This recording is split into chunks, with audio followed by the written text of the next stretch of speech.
ಹರಿ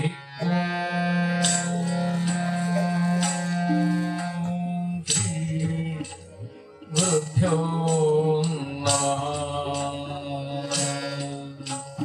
ಹಿರಣ್ಯಗರ್ಭಾದ ಆರಬ್ಧಂ ಶೇಷವ್ಯಾಸಾದಿ ಮಧ್ಯ ಸ್ವಾಮಿ ಶ್ರೀಧರ ಅಚ್ಯುತ ಪಾದಾಂತಂ ವಂದೇ ಗುರು ಪರಂಪರಾ. ಯಾ ದೇವಿ ಸರ್ವಭೂತೇಷು ಸರ್ವರೂಪೇಣ ಸಂಸ್ಥಿತಾ ನಮಸ್ತಸ್ಯೈ ನಮಸ್ತಸ್ಯೈ ನಮಸ್ತಸ್ಯೈ ನಮೋ ನಮಃ.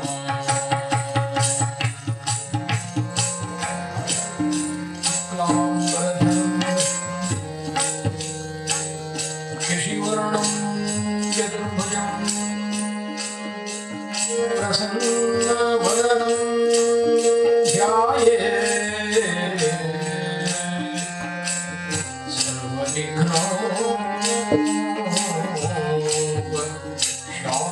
ಸರ್ವವಿಘ್ನೋಪಶಾन्तಯೇ.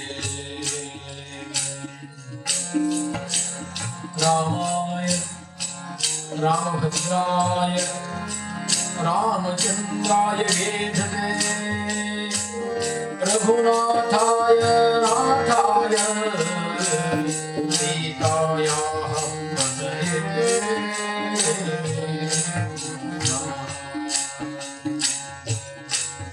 मनोजवं मारुततुल्यवेगं जितेन्द्रियो बुद्धिमतां वरिष्ठं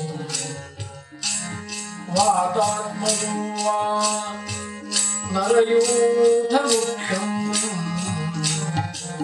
श्रीरामदूतं शिरसा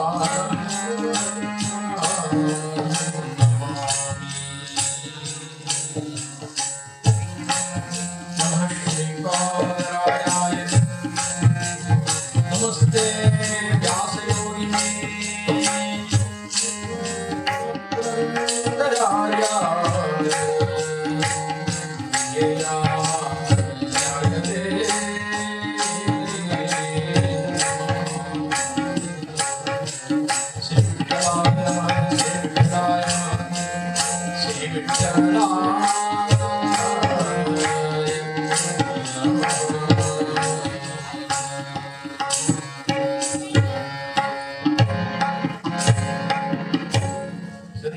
महाराज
ಮಾಡು ಕರ್ಮ ಯೋಗಿಯಾರು ಮನುಜ ಮಾಡು ಕರ್ಮ ಯೋಗಿಯಾರು ಮಾಡಿ ಹರಿಗರ್ಪಿಸಿ ಚರಣಕ್ಕೆ ಬಾರೋ ಮಾಡಿ ಹರಿಗರ್ಪಿಸಿ ಚರಣಕ್ಕೆ ಬಾರೋ ಮಾಡು ಕರ್ಮ ಯೋಗಿಯಾರು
ರಾಮನ ಧ್ಯಾನ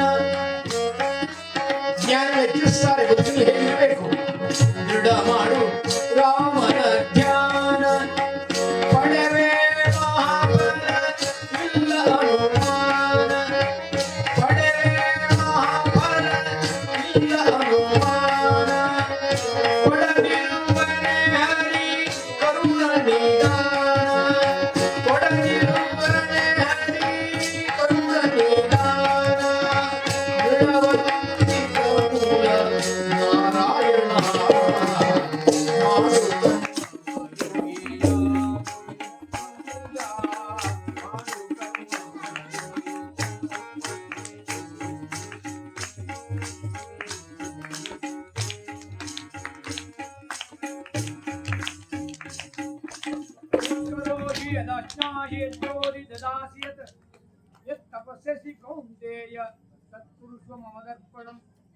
ನಿಯತಂ ಕುರ್ಮು ಕರ್ಮತ್ವಂ ಕರ್ಮಜ್ಯಾಹ್ಯೋಯ ಕರ್ಮಣ ಶರೀರ ಯಾತ್ರಾ ವಿಜದೇನ ಪ್ರಸಿದ್ಧೇನ ಕರ್ಮಣ.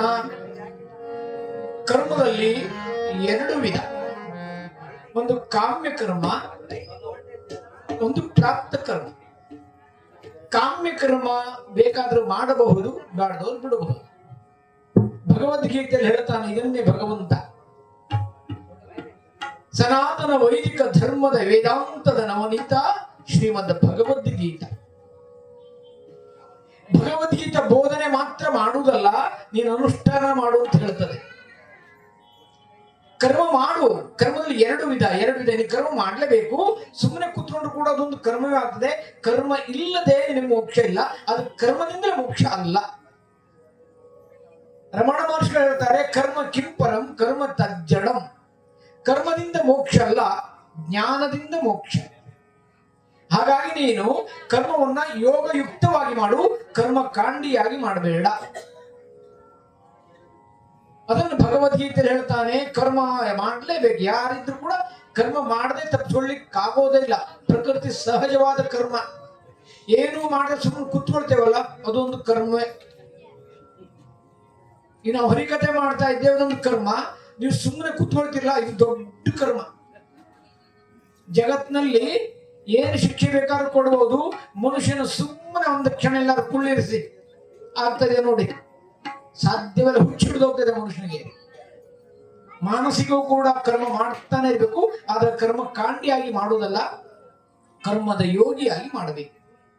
ಒಂದು ಪ್ರಾಪ್ತ ಕರ್ಮ, ಒಂದು ಕಾಮ್ಯ ಕರ್ಮ. ವ್ಯತ್ಯಾಸ ಏನು? ಪ್ರಾಪ್ತ ಕರ್ಮ ನೀನು ಮಾಡಲೇಬೇಕು, ಅದು ತಪ್ಪಿಸ್ಕೊಳ್ಳಿಕ್ಕೆ ಆಗೋದೇ ಇಲ್ಲ. ಕಾಮ್ಯ ಕರ್ಮ ಬೇಕಾದ್ರೆ ಮಾಡ್ಬೋದು, ಬೇಡದ್ರೆ ಬಿಡಬಹುದು, ಏನು ತೊಂದರೆ ಇಲ್ಲ. ವ್ಯವಹಾರಕ್ಕೆ ಬಂದ್ರೆ ಸ್ಪಷ್ಟ ಗೊತ್ತಾಗ್ತದೆ. ಮನೆಯಲ್ಲಿ ಹೆಂಡತಿ ಒಂದು ದಿವಸ ಗಂಡಿಗೆ ಹೇಳ್ತಾಳೆ, ಇವತ್ತು ನಾನು ಅಡುಗೆ ಮಾಡೋದಿಲ್ಲ. ಯಜಮಾನಿಗೆ ಏನು ತಲೆ ಬಿಸಿ ಆಗಲಿಲ್ಲ. ಏನು ತೊಂದರೆ ಇಲ್ಲ, ನೀನು ಅಡುಗೆ ಮಾಡು ಬಿಡು, ಅಲ್ಲ ನೀನು ಊಟ ಮಾಡು ಬಿಡು, ನನಗೆ ಸಂಬಂಧ ಇಲ್ಲ. ಆದ್ರೆ ನಾನು ಇನ್ನೊಂದು ಮಾತು ಉಂಟು, ನಾನಿವತ್ತು ಊಟ ಮಾಡೋದಿಲ್ಲ, ಹಾಗೆ ಅಡುಗೆನೂ ಮಾಡೋದಿಲ್ಲ ಅಂತಂದ್ಲು. ಅವಾಗ ಯಜಮಾನಿಗೆ ಸಿಟ್ಟು ಬಂತು. ನೀನು ಊಟ ಮಾಡೋದು ಬಿಡೋದು ನಿನ್ನ ಕಾಮ್ಯ ಕರ್ಮ ಅಂತ ನಾನು ಪ್ರಶ್ನೆ ಮಾಡೋದಿಲ್ಲ, ಆದ್ರೆ ಅಡುಗೆ ಮಾಡೋದು ನಿನಗೆ ಪ್ರಾಪ್ತ ಕರ್ಮ, ನಿನಗೆ ಮಾಡಲೇಬೇಕು, ಇದು ತಪ್ಪಿಸ್ಕೊಳ್ಳಿಕ್ಕಾಗೋದಿಲ್ಲ. ನೀನು ಅಡುಗೆ ಮಾಡು, ಊಟ ಮಾಡು ಬಿಡು ಗೊತ್ತಿಲ್ಲ, ಬೇಕಾದ್ರೆ ಅಡುಗೆ ಮಾಡಿದ ನಂತರ ನಿನ್ನ ಪಾಲಿಗೆ ನನಗೆ ಹಾಕು, ನಾ ತಿಂತೇನೆ, ತೊಂದರೆ ಇಲ್ಲ. ಆದ್ರೆ ಅಡುಗೆ ಮಾಡೋದಿಲ್ಲ ಹೇಳೋದಿಕ್ಕಾರ ನಿನಗಿಲ್ಲ. ಅಡುಗೆ ಮಾಡು, ಅದನ್ನು ಯೋಗಿಯಾಗಿ ಮಾಡು. ಸಮಾಜದಲ್ಲಿ ಡಾಕ್ಟರ್ನೋ ವಕೀಲ್ನೋ ಏನೋ ಆಗಿದ್ದೀಯಲ್ಲ, ನಿನ್ನಷ್ಟಕ್ಕೆ ನೀನು ಆಗಿದ್ದಲ್ಲ. ಸಮಾಜ ನಿನಗಾಗಿ ಎಷ್ಟೊಂದು ಖರ್ಚು ಮಾಡಿದೆ. ಆ ಕರ್ಮ ಮಾಡುತ್ತಾ ಸಮಾಜ ಪಡೆದಂತ ಋಣವನ್ನ ಪುರಂದರದಾಸರು ಹೇಳ್ತಾರೆ, ಕೆರೆಯ ನೀರನ್ನು ಕೆರೆಗೆ ಚೆಲ್ಲಿ ಹರಿಸಮರ್ಪಣೆ ಮಾಡಿ ಬದುಕಿರೋ, ಹರಿಗೆ ಕರುಣದೊಳಾದ ಭಾಗ್ಯವ ಹರಿಸಮರ್ಪಣೆ ಮಾಡಿ ಬದುಕಿರೋ. ನಮ್ಮ ಕರ್ಮ ಹೇಗಿರ್ಬೇಕು ಅಂತ ಕೇಳಿದ್ರೆ ಭಗವಂತನ ಪ್ರೀತಿಗಾಗಿರ್ಬೇಕು. ನೀವು ಎಷ್ಟೋ ಜನ ಇಲ್ಲಿ ನಮ್ಮ ತ್ರಿವೇಣಿ ಸಂಗಮ ಕುಂಭಮೇಳಕ್ಕೆ ಹೋಗಿದ್ದಿರೋದಂತ ಗೊತ್ತಿಲ್ಲ. ನಾವು ಹೋಗಿದ್ವಿ, ಅಲ್ಲಿ ಹೋಗಿ ಏನ್ ಮಾಡಿದ್ದೇವೆ, ಆ ಗಂಗಾ ನದಿಯಲ್ಲಿ ಮುಳುಗಿದ್ದೇವೆ, ಅದೇ ನೀರನ್ನೆತ್ತು ಗಂಗೆಗೆ ಅರ್ಘ್ಯ ಕೊಟ್ಟಿದ್ದೇವೆ. ನಾವು ಸೂರ್ಯನಿಗೆ ಅರ್ಘ್ಯ ಕೊಟ್ಟು ಬಂದಿದ್ದೇವೆ, ಕುಂಭಮೇಳಕ್ಕೆ ಹೋಗಿದ್ದೇವೆ, ಪುಣ್ಯ ಗಳಿಸಿ ಬಂದಿದ್ದೇವೆ. ನೀ ಏನು ಮಾಡಿದ್ದಲ್ಲಿ? ನೀರು ಮಾಡಿದ್ದ? ನೀರೇ ನೀನು ಸೃಷ್ಟಿ ಮಾಡಿದ್ದ? ಇಲ್ಲ, ಅದರಷ್ಟದ ನೀರು ಹರಿತಾ ಇದೆ. ಅದೇ ನೀರನ್ನೇ ಮೊಗದೆ ಕೈಯಲ್ಲಿ ಬೊಗಸೆಯಲ್ಲಿ ಎತ್ಕೊಂಡೆ, ಅದೇ ನೀರನ್ನ ಕೆಳ ಸಮರ್ಪಣೆ ಮಾಡಿದೆ. ನಾನ್ ಮಾಡಿದೆ ಅಂತ ಹೇಳ್ತೀಯಲ್ಲ, ಕರ್ಮ ಮಾಡ್ಲಿಕ್ಕೆ ನೀನು ಯಾರು? ಪ್ರಸ್ತ ಮಾಡುವುದಕ್ಕೆ ಕತ್ತು ನಾನಲ್ಲ, ಒಳಗೆ ಬೇರೆ ಇದ್ದಾನೆ, ಪುಸ್ತಕವಲ್ಲವಿದು ಬಿಚ್ಚಿ ತೋರುವುದಕ್ಕೆ. ಎರಡು ಕೋಣೆಯ ಮಾಡು ನೀ ಮನದಾಲಯದಿ, ಹೊರ ಕೋಣೆಯಲ್ಲಿ ಲೋಕರಾಟವನಾಡು, ವಿರಮಿಸುವಪ್ಪನೇ ಒಳಮನೆಯ ಶಾಂತಿಯಲ್ಲಿ ವರಯೋಗ ಸೂತ್ರವಿದು ಮಂಕುತಿಮ್ಮ. ಹೇಗಿರಬೇಕು ಈ ಪ್ರಪಂಚದಲ್ಲಿ ಕೇಳಿದ್ರೆ, ಬಡವನೊಬ್ಬ ಮದುವೆ ಮಾಡಿದಂತೆ. ಹೆಚ್ಚು ಕಮ್ಮಿ ಬಡವರಂದು ಸ್ವಲ್ಪ ಸಾಲ ಇದ್ದೇ ಇರ್ತದೆ. ಮನೇಲಿ ಹೆಣ್ಮಗಳು ಮದುವೆ ಬಂದಿದ್ದಾಳೆ, ಪ್ರಾಯಕ್ಕೆ ಬಂದಿದ್ದಾಳೆ, ಒಳ್ಳೆ ಸಂಬಂಧ ಕೂಡ ಬಂದಿದೆ, ವರದಕ್ಷಿಣೆ ಏನೂ ಇಲ್ಲ, ಬಹಳ ಸಂತೋಷ ಆಗಿದೆ. ಹಾಗಾಗಿ ಮೈ ಮೇಲೆ ಸಾಲ ತುಂಬ ಇದ್ರೂ ಕೂಡ ಮನೆ ಕಟ್ಟಿ ಸಾಲ ಆಗಿದೆ, ಆದ್ರೂ ದುಃಖ ಪಡಲಿಲ್ಲ. ಆಯ್ತು, ಒಳ್ಳೆ ಸಂಬಂಧ ಬಂದಿದೆ ಎಂಬುದಾಗಿ ತಿಳಿದು ಮದುವೆ ಮಾಡ್ಲಿಕ್ಕೆ ತಯಾರಾಗಿದ್ದಾನೆ. ಆ ಒಳ್ಳೆ ಗಂಡಿನ ಸಂಬಂಧ ಮಾಡುವಾಗ ಧಾರೆ ನೀರಿಗೆ ಎಳೆದು ಬಿಡ್ತಾರೆ, ಲಕ್ಷದ ಕಾಳು ಹಾಕ್ತಾರಲ್ಲ.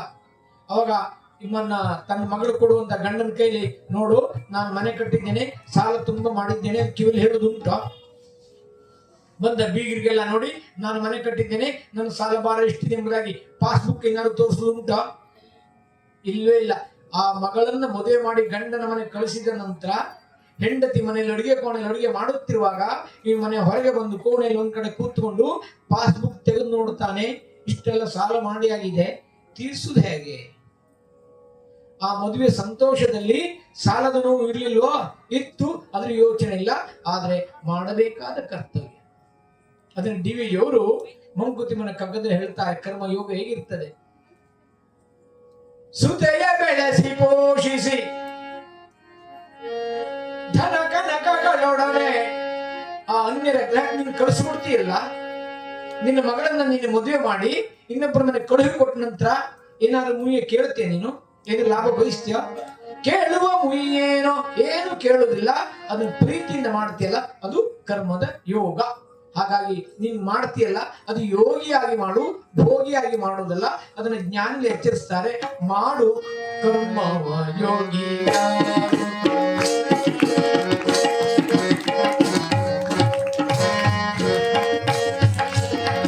ಮಾಡಿ ಹರಿಗರ್ಪಿಸಿ ಚರಣಕ್ಕೆ ಬಾಗೋ, ಮಾಡಿ ಹರಿಗರ್ಪಿಸಿ ಚರಣಕ್ಕೆ ಬಾಗೋ, ಮಾಡು ಕರ್ಮ ಯೋಗಿಯ.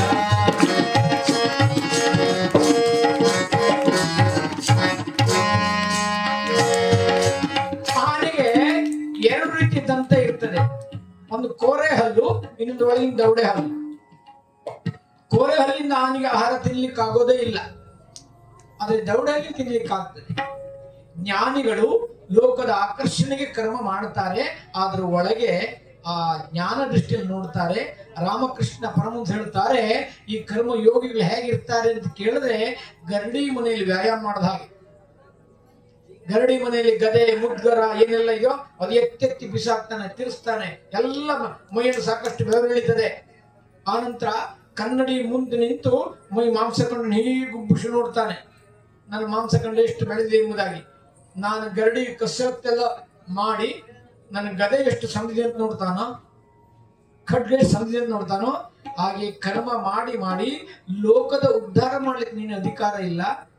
ನಿನ್ನ ಉದ್ಧಾರ ಎಷ್ಟಾಯ್ತು ನೋಡು. ಕರ್ಮ ಮಾಡುವ ಲೋಕದ ಉದ್ಧಾರಕ್ಕಲ್ಲ, ನಿನ್ನ ಉದ್ಧಾರಕ್ಕೆ. ರಾಮಕೃಷ್ಣ ಹೇಳ್ತಾರೆ, ನೀನು ಕರ್ಮವನ್ನ ಈಶ್ವರಾರ್ಪಿತಮೇ ಚಯಾಕೃತ ರಮಣ ಮಹರ್ಷಿ ಹೇಳ್ತಾರೆ, ಕರ್ಮವನ್ನ ಈಶ್ವರಾರ್ಪಣೆ ಮಾಡಬೇಕು.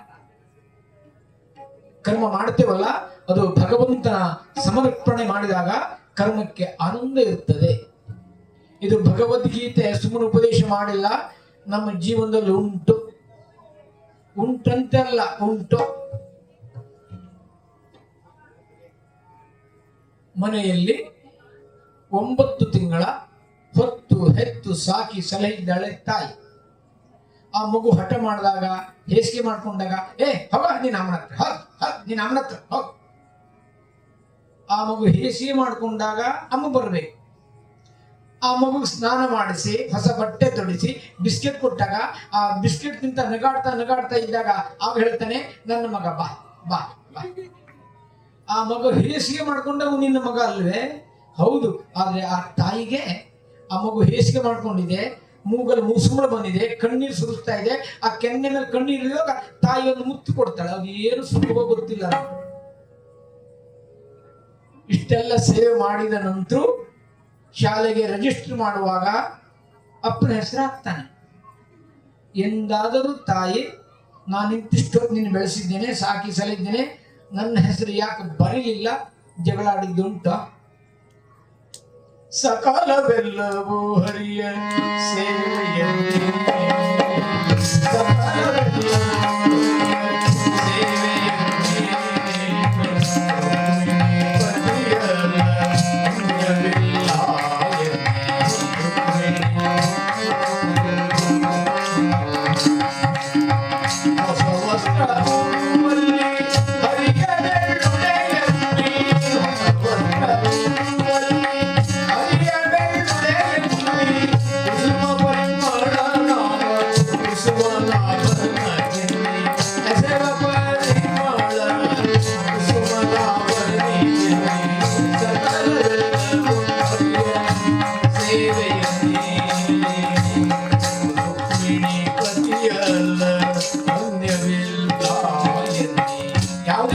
ಸಕಲವೆಲ್ಲವೂ ಹರಿಯ ಸೇವೆಯನ್ನು. ಎಲ್ಲ ಕರ್ಮವನ್ನು ಕೂಡ ಭಗವಂತನ ಚರಣಕ್ಕೆ ಸಮರ್ಪಣೆ ಮಾಡಬೇಕು. ರಾಮಕೃಷ್ಣ ಪರಮಹಂಸ ಹೇಳ್ತಾರೆ, ನೀನು ಹೆಂಡ ಬೇಕಾದ್ರೂ ಕುಡಿ, ತೊಂದರೆ ಇಲ್ಲ, ಆದ್ರೆ ಭಗವಂತನ ಪ್ರಸಾದ ಅಂತ ಕುಡಿ. ಅದು ಭಗವಂತನ ಪ್ರಸಾದ ಅಂತ ಆದ್ಮೇಲೆ ಏನಾದ್ರು ಕುಡಿಲಿಕ್ಕೆ ಮನ್ಸು ಬರ್ತದೆಯೋ? ವ್ಯವಹಾರದಲ್ಲೇ ಹಾಗೆ. ಆ ಜ್ಞಾನ ನಮಗ್ ಬಂತು ಅಂತಾದ್ರೆ ಅಧ್ಯಾತ್ಮಕ ಮನಸ್ಸು ತಯಾರಾಗ್ತದೆ. ನೋಡಿ, ಒಂದು ಸಾರಿ ಕಳ್ಳ ತನ್ನ ಮೊಮ್ಮಗನ ಕರ್ಕೊಂಡು ಕಳ್ಳತನ ಮಾಡ್ಲಿಕ್ಕೆ ಹೊರಟಿದ್ದಾನೆ. ಹೋಗುವಾಗ ಆ ಕಡೆ ನೋಡ್ತಾನೆ, ಈ ಕಡೆ ನೋಡ್ತಾನೆ, ಮುಂದೆ ನೋಡ್ತಾನೆ, ಹಿಂದ್ಗಡೆ ನೋಡ್ತಾನೆ. ಮೊಮ್ಮಗ ನೋಡ್ತಾನೆ, ಅಜ್ಜ ಆ ಕಡೆ ಹಿಂದ್ಗಡೆ ನೋಡ್ತಾನೆ, ಮುಂದ್ಗಡೆ ನೋಡ್ತಾನೆ, ಎಡಕ್ ನೋಡ್ತಾನೆ, ಬಲಕ್ ನೋಡ್ತಾನೆ. ಕೇಳಿದ, ಅಜ್ಜ ನೀನ್ ಹಿಂದೆ ನೋಡ್ತಿ, ಮುಂದೆ ನೋಡ್ತಿ, ಎಡಕ್ಕೆ ನೋಡ್ತಿ, ಬಲಕ್ಕೆ ನೋಡ್ತಿ, ಮೇಲಕ್ಕೆ ನೋಡುದಿಲ್ಲ, ಮೇಲಕ್ಕೆ ನೋಡುದಿಲ್ಲ. ಅಜ್ಜನಿಗೆ ಗೊತ್ತಾಯ್ತು, ಮಗು ಹೌದು, ನಾನು ಮೇಲಕ್ಕೆ ನೋಡದೆ ಹೋದೆ ದೊಡ್ಡ ತಪ್ಪು. ಎಲ್ಲೆಲ್ಲೂ ಭಗವಂತನ ಇದ್ದಾನಂತ ತಿಳಿದಾಗ ಅಕರ್ಮ ಮಾಡ್ಲಿಕ್ಕೆ ಮನಸ್ಸು ಬರ್ತದೆಯೇ? ಕರ್ಮ ಒಳ್ಳೇದ್ ಮಾಡು, ಕೆಟ್ಟದ್ ಮಾಡು, ಅದರ ಫಲ ಅನುಭವಿಸಲೇಬೇಕು. ಮಹಾಭಾರತದಲ್ಲಿ ಕೃಷ್ಣನ ಬಳಿ ನಾರದರು ಕೇಳ್ತಾರೆ, ಕೃಷ್ಣ, ಸುಭದ್ರೆ ನಿನ್ನ ತಂಗಿ, ಆದ್ರೆ ಹೆಚ್ಚು ಕೃಷ್ಣ ಅಂತ ಕರೆಯುವಾಗ ಕೃಷ್ಣೇ ಆಕಾರ ಅಂತ ಸ್ತ್ರೀಲಿಂಗ, ದ್ರೌಪದಿನ ಕರೀತಾರಲ್ಲ, ಯಾಕೆ? ನಿನ್ನ ಒಡನಾಡಿ ಅಲ್ಲೂ ಅಲ್ಲ ದ್ರೌಪದಿ, ಅಗ್ನಿಕನ್ಯೆ, ದ್ರುಪದರಾಜನ ಮಗಳು, ನೀನು ಯಾದವ ಇದು ವಾಸುದೇವನ ಮಗ, ನಿನ್ನ ಜೊತೆಯಲ್ಲೇ ಬಂದಿದ್ದಾಳೆ ಸುಭದ್ರ, ಅವಳನ್ನು ಬಿಟ್ಟು ದ್ರೌಪದಿ ತಂಗಿ ಅಂತ ಕರೀತಾರಲ್ಲ, ಯಾಕೆ? ಆಗ ಕೃಷ್ಣ ಹೇಳಿದ, ನೋಡು, ಅಲ್ಲೂ ಕಿವಿಲೇನೋ ಹೇಳಿದ, ರುಕ್ಮಿಣಿ, ಸತ್ಯಭಾಮ, ಸುಭದ್ರ ಎಲ್ಲೆಲ್ಲರೂ ಇದ್ದಾರೆ, ದ್ರೌಪದಿನೂ ಇದ್ದಾಳೆ, ಕೃಷ್ಣನ ಕೈ ಗಾಯ ಆಗಿದೆ ತಂದ ನಾರದರು ಹೋಗಿ. ಅವಾಗ ಸುಭದ್ರ ಕೇಳ್ತಾರೆ, ಎಲ್ಲೇನಾಯ್ತು, ಯಾವಾಗಾಯ್ತು, ಹೇಗಾಯ್ತು, ಎಲ್ಲ ಗೌಡ್ಯ ರುಕ್ಮಿಣಿ, ಸತ್ಯಭಾಮ ಎಲ್ಲರೂ ಕೂಡ. ಆ ಸಂದರ್ಭಕ್ಕೆ ಪಾಂಚಾಲಿ ಬಂದಿದ್ದಾಳೆ, ಏನಾಯ್ತು? ಏನಿಲ್ಲ, ಕೃಷ್ಣನ ಕೈಗೆ ಗಾಯವಾಗಿದೆ. ಹಿಂದೆ ಮುಂದೆ ನೋಡ್ಲಿಲ್ಲ. ಪಾಂಚಾಲಿ ತಾಗುಟ್ಟ ಸೀರೆಯನ್ನ ಅಂಚನ್ ಹರಿದು ನಾರದ ಕೈ ಕೊಡ್ತಾಳೆ. ಅವಾಗ ನಾರದಿಗೆ ಗೊತ್ತಾಯ್ತು, ಕೃಷ್ಣನಿಗೂ ದ್ರೌಪದಿನಿಗೂ ಯಾವ ತಾದಾತ್ಮ ಇತ್ತು ಎಂಬುದಾಗಿ. ಕೃಷ್ಣ ಗೀತೆಯಲ್ಲಿ ಹೇಳಿಲ್ವೇ, ಸ್ವಲ್ಪ ಮಪ್ಯಸ್ಯ ಧರ್ಮಸ್ಯ ತ್ರಾಯತೋ ಮಹತೋ ಭಯ. ಧರ್ಮವನ್ನ ಸ್ವಲ್ಪವೇ ಮಾಡಿ ಕೂಡ ಪುಣ್ಯ ಅನಂತವಾಗಿದೆ. ಅದೇ ದ್ರೌಪದಿಯನ್ನ ತುಂಬಿದ ಸಭೆಯಲ್ಲಿ ದುಶ್ಯಾಸನ ಹಿಡಿದು ಸೀರೆ ಸೆಳೆಯುವಾಗ ಈ ಗಂಡರು ಇರ್ಲಿಲ್ವೋ, ಗಂಡರು ಮತ್ತಿನ್ನೇನು ಮಾಡಲಿಲ್ಲ. ಅವ ಕೂಗಿ ಕರೆದಿ ಅದನ್ನ, ಗೋವಿಂದ ದ್ವಾರಕಾವಾಸಿ ಕೃಷ್ಣ ಗೋಪೀಯನ ಪ್ರಿಯ, ಎರಡೂ ಕರಳನ್ನಾಡಬೇಕೆಂದು ಪಾಂಚಾಲಿಯ ಪರಮಾತ್ಮನಾದ ಆ ಭಗವಂತನ ಕೂಗಿ ಕರೆದಾಗ ಅಕ್ಷಯ ಫಲವನ್ನು ಕೊಟ್ಬಿಟ್ಟಿದ್ದಾನೆ. ಅಕ್ಷಯ ಅಂಬರ ಮಾಡಿದ ಕಾರಣ ಪಾಂಚಾಲಿ ಮಾಡಿದ ಸಣ್ಣ ಸೀರೆಯ ಸೆರೆಗಿನ ತುಂಡು ಸ್ವಲ್ಪ ಮಪ್ಯಸ್ಯ ಧರ್ಮಸ್ಯ, ಆ ಕೃಷ್ಣನಿಗಾಗಿ ಮಾಡಿದ ಕರ್ಮ ಇದೆಯಲ್ಲ, ಅದು ಅನಂತ ಫಲವಾಗಿ ಕೊಡುತ್ತದೆ. ಅದೇ ಕರ್ಮ ಕೆಟ್ಟದ್ ಮಾಡಿ ಕೂಡ ತಪ್ಪಿಸೋಡ್ಲಿಕ್ಕಾಗುವುದಿಲ್ಲ. ಒಳ್ಳೆ ಕರ್ಮ ಹೇಗೆ ಫಲವೋ, ಕೆಟ್ಟ ಕರ್ಮ ಕೂಡ ಅದೇ ಫಲವನ್ನು ಕೊಟ್ಟೇ ಕೊಡುತ್ತದೆ. ದೃಷ್ಟಾಂತಕ ನೋಡಿ, ಒಂದು ಸಾರಿ ಒಬ್ಬ ತುಪ್ಪ ಮಾರಾಟ ಮಾಡುವ ವ್ಯಕ್ತಿ ಹೊಲಸು ತುಪ್ಪವನ್ನು ಮಾರಾಟ ಮಾಡಿ ಸಮಾಜದ ಆರೋಗ್ಯ ಹಾಳು ಮಾಡಿದ. ಈಗದು ಹೊಸ್ತಲ್ಲ, ಎಲ್ಲರೂ ಮಾಡುದು ಅದೇ ದಂಧೆ. ಒಳ್ಳೇದಂತ ಹೇಳ್ತಾರೆ, ಇವತ್ತಿನವರೆಗೆ ನೋಡಿ ಯಾರು ತಾನು ಕೆಟ್ಟವ ಅಂತ ಹೇಳುದಿಲ್ಲ, ಒಳ್ಳೆವಂತ ಹೇಳೋದು. ಅಂತ ಹೊಲಸು ತುಪ್ಪವನ್ನು ಮಾರಾಟ ಮಾಡಿ ಸಮಾಜ ಆರೋಗ್ಯ ಹಾಳು ಮಾಡಿದ ಕಾರಣದಿಂದ ಅವನಿಗೆ ಕಂಪ್ಲೇಂಟ್ ಮಾಡಿದ್ದಾರೆ. ಪೊಲೀಸರವನ್ನ ಬಂಧಿಸಿದ್ದಾರೆ, ಜಡ್ಜಿನ ಮುಂದೆ ನಿಲ್ಲಿಸಿದ್ದಾರೆ. ನ್ಯಾಯಾಧೀಶರು ಕೇಳ್ತಾರೆ, ಈ ಹೊಲಸು ತುಪ್ಪವನ್ನು ಮಾರಾಟ ಮಾಡಿ ಸಮಾಜದ ಆರೋಗ್ಯ ನೀನು ಹಾಳು ಮಾಡಿದ್ದಿ, ಹಾಗಾಗಿ ನಿನಗೆ 3 ಶಿಕ್ಷೆ ಇದೆ. ಏನು? ಯಾವ ಹೊಲಸು ತುಪ್ಪವನ್ನು ಮಾರಾಟ ಮಾಡಿದ್ದೀಯೋ ಅದೇ ತುಪ್ಪವನ್ನ ನನ್ನ ಎದುರಿಗೆ ಕೋರ್ಟ್ ಕಟ್ಟೆಯಲ್ಲೇ ತಿನ್ನಬೇಕು, ಮೊದಲನೇ ಶಿಕ್ಷೆ. ಅದಿಲ್ಲ 50 ಚಡಿ ಇಟ್ಟು ತಿನ್ಬೇಕು, ಅದು ಇಲ್ಲ 500 ರೂಪಾಯಿ ದಂಡ ಕಟ್ಟಬೇಕು. ಆಯ್ಕೆ ನಿಂದು. ಆದ್ರೆ 3 ಯಾರು ಒಂದು ಮಾಡಲೇಬೇಕು. ನೀವು ಯೋಚನೆ ಮಾಡಿದ, ತುಪ್ಪ ಮಾರಾಟ ಮಾಡಿದ್ ನಾನೇ, ನಂದೇ ತುಪ್ಪ ಅಲ್ವಾ, ಸರಿ ಅಂತಿಂಬುದಾಗಿ 1 ಚಮಚ ತುಪ್ಪವನ್ನ ನಾಲಿಗೆ ಮೇಲೆ ಇಟ್ಟುಕೊಂಡು ಸವಿಲಿಕ್ಕೆ ಶುರು ಮಾಡಿದ್ದಾನೆ. ಕರುಳ ಕುಡಿಯಿಂದ ಹೊಟ್ಟೆಯಿಂದ ವಾಮಿಟ್ ಆಗಲು ಶುರುವಾಯ್ತು, ವಾಂತಿ ಆಗಲು ಶುರುವಾಯ್ತು. ಅಯ್ಯೋ ಸ್ವಾಮಿ, ತುಪ್ಪ ತಿನ್ಲಿಕ್ಕೆ ಆಗೋದಿಲ್ಲ, ಪೆಟ್ಟು ತಿಂತೇನೆ ಅಂತ. ಈ ಹೊಡಿಲಿಕ್ಕೆ ಅಂತ ಒಂದು ವ್ಯವಸ್ಥೆ ಇರ್ತದೆ. ತಿನ್ನೋರಿದ್ರೆ, ಪೆಟ್ಟು ತಿನ್ನೋರಿದ್ರೆ ಎಲ್ಲರೂ ಹೊಡೆಯೋರೆ. ನಿಂತವ್ರು ಅದಕ್ಕೆ ಕಾಯ್ತಾ ಇದ್ರು. ಬಂದು 2 ಏಟು ಕೊಟ್ಟಿದ್ದಾರೆ. 2 ಏಟು ಬೀಳುವಾಗ್ಲೂ ಸಾಕೋ ಅಂತ ಬೊಬ್ಬ ಹೊಡಿತಾ ಇದ್ದ. ಈಗ ಏನ್ ಮಾಡ್ತಾನೆ? 500 ರೂಪಾಯಿ ದಂಡ ಕಟ್ತಾನೆ. 500 ರೂಪಾಯಿ ಉಳಿಸ್ಲಿಕ್ಕೆ ಪೆಟ್ಟು ತಿಂದ, ತುಪ್ಪವನ್ನು ತಿಂದ, ದಂಡವನ್ನು ಕಟ್ಟದ. ಕರ್ಮದ ತಪ್ಪನ್ನು ತಪ್ಪಿಸ್ಕೊಳ್ಳಿಕ್ಕಾಯ್ತೆ ಇಲ್ಲ, ಕರ್ಮವನ್ನು ಅನುಭವಿಸಿ ಕಳಿಸಬೇಕು. ಹಾಗಾಗಿ ನೀನು ಯೋಗಿಯಾಗಿ ಮಾಡಬೇಕಾದ್ರಿಂದ ಮಾಡು ಕರ್ಮ ಯೋಗಿ.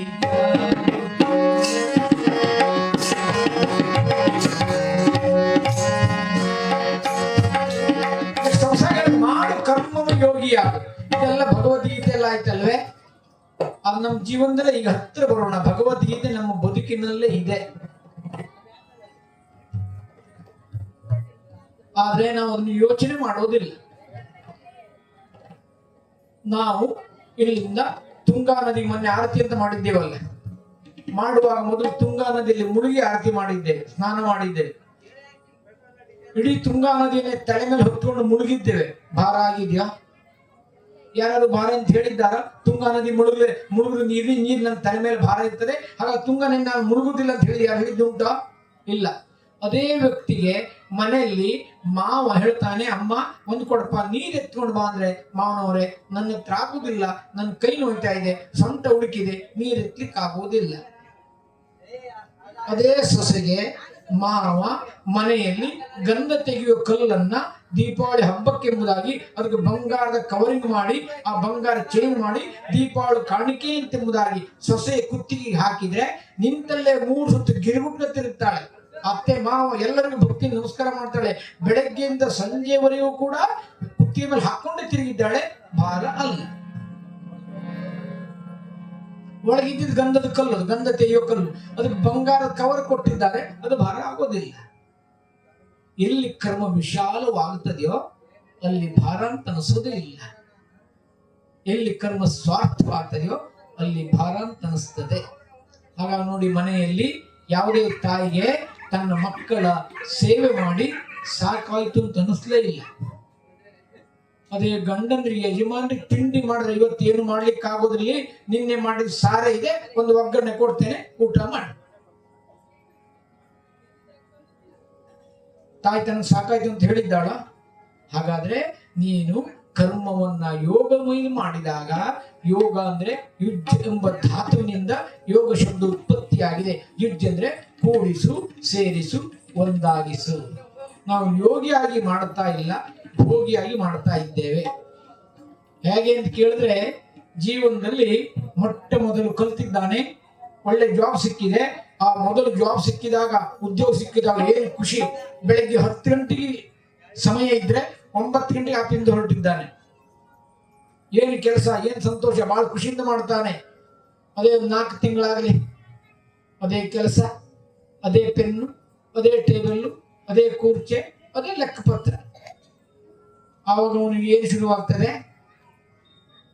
ಬೇಸರ ಆಗ್ತದೆ.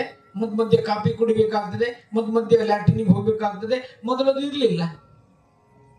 ಯಾವಾಗ ಹೊಸದಾಗಿ ಸೇರಿದಾಗ ನಿನಗದು ದುಃಖ ಅಂತ ಅನ್ಸೋದಿಲ್ಲ.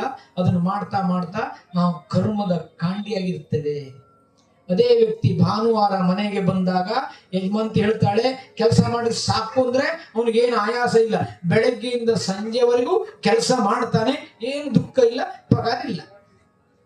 ಅವನ ಮನೆಯಲ್ಲಿ ಮಾಡೋದು ಸಾಕಾಯ್ತು ಅಂತಿದ್ಯಾ?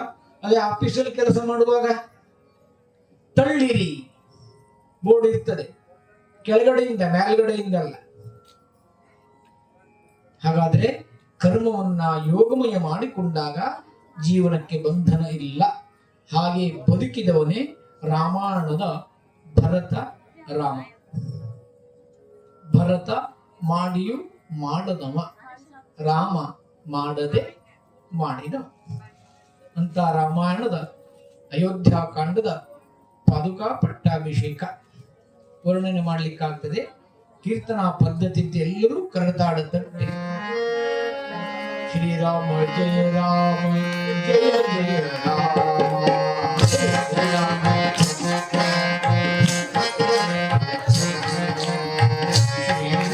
ಜಯ ರಾಮ ಜಯ ಜಯ ರಾಮ. ಹೇಳಿ,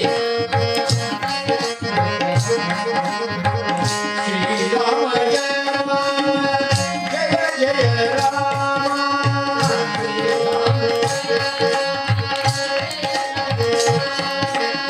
ಶ್ರೀರಾಮ ಜಯ ರಾಮ ಜಯ ಜಯ ರಾಮ.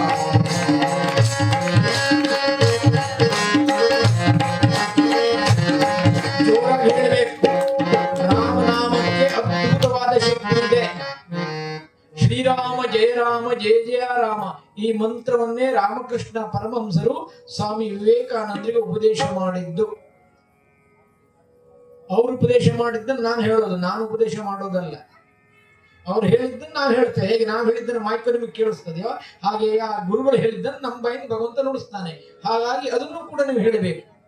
ಎಲ್ಲರೂ ಜೋರಾಗಿ ಹೇಳಬೇಕು, ಗಟ್ಟಿಯಾಗಿ ಹೇಳಬೇಕು. ಶ್ರೀರಾಮ ಜಯ ರಾಮ ಜಯ ಜಯ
ಅರ್ಥ. ಗೋ ಅಂದ್ರೆ ಇಂದ್ರಿಯ. ಸಂಸ್ಕೃತದಲ್ಲಿ ಹೇಳ್ತಾರೆ, ಭಟ್ರಿದ್ದಾರೆ ಕೇಳಿ ಹೇಳ್ತಾರೆ ಅವರು. ಇಂದ್ರಿಯಗಳಿಗೆ ಆನಂದ ಕೊಡುವ ಗೋವಿಂದ. ಇನ್ನೊಂದಿದೆ ಗೋವಿಂದ. ನೋಡಿ, ನಾವು ಕನ್ನಡಿಗರು ಎಷ್ಟು ಅರ್ಥ ಮಾಡ್ಕೊಳ್ತೇವೆ ಆ ಶಬ್ದ ಉಚ್ಚಾರ ಮಾಡುವುದರಲ್ಲೇ. ಗೋವಿಂದ ಅಂತ ಹೇಳುವಾಗ ಆನಂದ, ಇನ್ನೊಂದು ಗೋವಿಂದ. ಶಬ್ದದಲ್ಲಿ ಅರ್ಥ ಅಲ್ಲ, ಭಾವದಲ್ಲಿ ಅರ್ಥ. ಶಬ್ದಕ್ಕೆ ಅರ್ಥ ನಿಘಂಟಿನಲ್ಲಿ ಉಂಟು, ಭಾವಕ್ಕೆ ಅರ್ಥ ಭಗವಂತನಲ್ಲಿ ಉಂಟು. ಈ ಗೋವಿಂದ ಎಂಬ ಶಬ್ದವನ್ನು ಭಾವಪೂರ್ಣವಾಗಿ ಹೇಳಬೇಕಾದ್ರಿಂದ ಗೋವಿಂದ ಹರಿ ಗೋವಿಂದ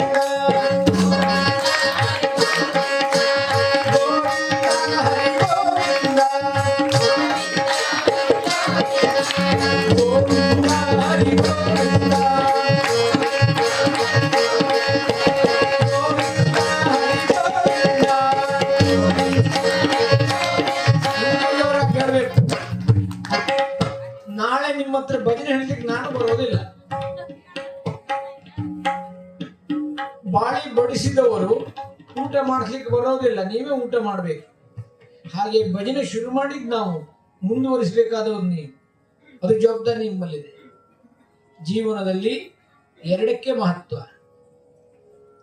ತಂದೆ ತಾಯಿ ಎಂಬೆರಡಕ್ಷರದಿಂದ ಭೂಮಿ ಎಂಬೆರಡಕ್ಷರಕ್ಕೆ ಬಂದು ಬಾಲ್ಯ ಎಂಬೆರಡಕ್ಷರನ ಕಳೆದು ಪ್ರಾಯ ಎಂಬೆರಡಕ್ಷರಕ್ಕೆ ಕಾಲಿಟ್ಟಾಗ ಗುರು ಹೇಳುವಂತ ಎರಡು ಅಕ್ಷರ ಮೂಲಕ ವಿದ್ಯೆ ಎರಡು ಅಕ್ಷರ ಪಡ್ಕೊಳ್ಳುತ್ತಿ. ವಿದ್ಯೆ ಅಂತ ಎರಡು ಅಕ್ಷರ ಪಡ್ಕೊಂಡಾಗ ದೇಹ ಎಂಬೆರಡು ಅಕ್ಷರಕ್ಕೆ ಪ್ರಾಯ ಎಂಬೆರಡು ಅಕ್ಷರ ಬರುತ್ತದೆ. ಪ್ರಾಯ ಎಂಬೆರಡು ಅಕ್ಷರ ಬಂದಾಗ ಕಾಮ ಎಂಬೆರಡು ಅಕ್ಷರಕ್ಕೆ ಬಲಿಯಾಗುತ್ತೆ. ಕಾಮ ಎಂಬೆರಡು ಅಕ್ಷರಕ್ಕೆ ಬಲಿಯಾದ ನಂತರ ಪತ್ನಿ ಹೇಳುವಂತ ಎರಡು ಅಕ್ಷರ ನೀನು ಕೂಡ್ಕೊಳ್ಳುತ್ತಿ. ಪತ್ನಿ ಹೇಳುವಂತ ಎರಡು ಅಕ್ಷರನ ಕೂಡಿಕೊಂಡು ಮನೆ ಎಂಬೆರಡು ಅಕ್ಷರನ ಮಾಡಿಕೊಂಡು ಮಗು ಎಂಬೆರಡು ಅಕ್ಷರನ ಪಡೆದಾಗ ಮೋಹ ಎಂಬೆರಡು ಅಕ್ಷರ ಮುಳುಗುತ್ತೆ. ಮೋಹ ಎಂಬೆರಡು ಅಕ್ಷರ ಮುಳುಗಿದಾಗ ಧರ್ಮ ಹೇಳುವಂತ ಎರಡು ಅಕ್ಷರ ಮರೆತು ಬಿಡುತ್ತಿ. ಧರ್ಮ ಹೇಳುವಂತ ಎರಡು ಅಕ್ಷರ ಮರೆತು ಬಿಟ್ಟಾಗ ನಿನ್ನ ದೇಹ ಎಂಬೆರಡು ಅಕ್ಷರಕ್ಕೆ ಮುಪ್ಪು ಹೇಳುವ ಎರಡು ಅಕ್ಷರ ಬರ್ತದೆ. ಮುಪ್ಪು ಹೇಳುವ ಅಕ್ಷರ ಬಂದಾಗ ರೋಗ ಹೇಳುವಂತ ಎರಡು ಅಕ್ಷರ ನೀನು ಒಪ್ಪಿಕೊಡುತ್ತಾನೆ. ರೋಗ ಎಂಬೆರಡು ಅಕ್ಷರ ಒಪ್ಪಿಕೊಂಡಾಗ ಸಾವು ಹೇಳುವ ಅಕ್ಷರ ಮಲಗಿಸ್ತಾರೆ. ಸಾವು ಎಂಬೆರಡು ಅಕ್ಷರ ಮಲಗಿಸಿದ ನಂತರ ನಿನ್ನ ಚಟ್ಟ ಹೇಳುವಂತ ಎರಡು ಅಕ್ಷರ ಮೇಲೆ ಕಟ್ಟುತ್ತಾರೆ. ಚಟ್ಟ ಹೇಳುವಂತ ಎರಡು ಅಕ್ಷರ ಮೇಲೆ ಕಟ್ಟಿದಂತ ಚಿತೆ ಹೇಳಿ ಎರಡು ಅಕ್ಷರ ಮೇಲೆ ಇಟ್ಟು ಬೆಂಕಿ ಹೇಳಿ ಎರಡು ಅಕ್ಷರ ಕೊಟ್ಟು ಬೂದಿ ಎಂಬೆರಡು ಅಕ್ಷರ ಆಗುವ ಮೊದಲು ರಾಮ ಎಂಬೆರಡು ಅಕ್ಷರ ಹೇಳಬಾರದೆ. ನಾನು ತಪ್ಪಾಳಿ ತಟ್ಟಲಿಕ್ಕೆ ಹೇಳಿದ್ನ, ಅದು ನೀವು ತಪ್ಪಾಳಿ ತಟ್ಟಿದ್ದೀರಿ. ಈ ಶಬ್ದಕ್ಕೆ ತಟ್ಟುವುದಲ್ಲ, ಭಜನೆಗೆ ತಟ್ಟಬೇಕು. ಗೋವಿಂದ ಹರಿ ಗೋವಿಂದ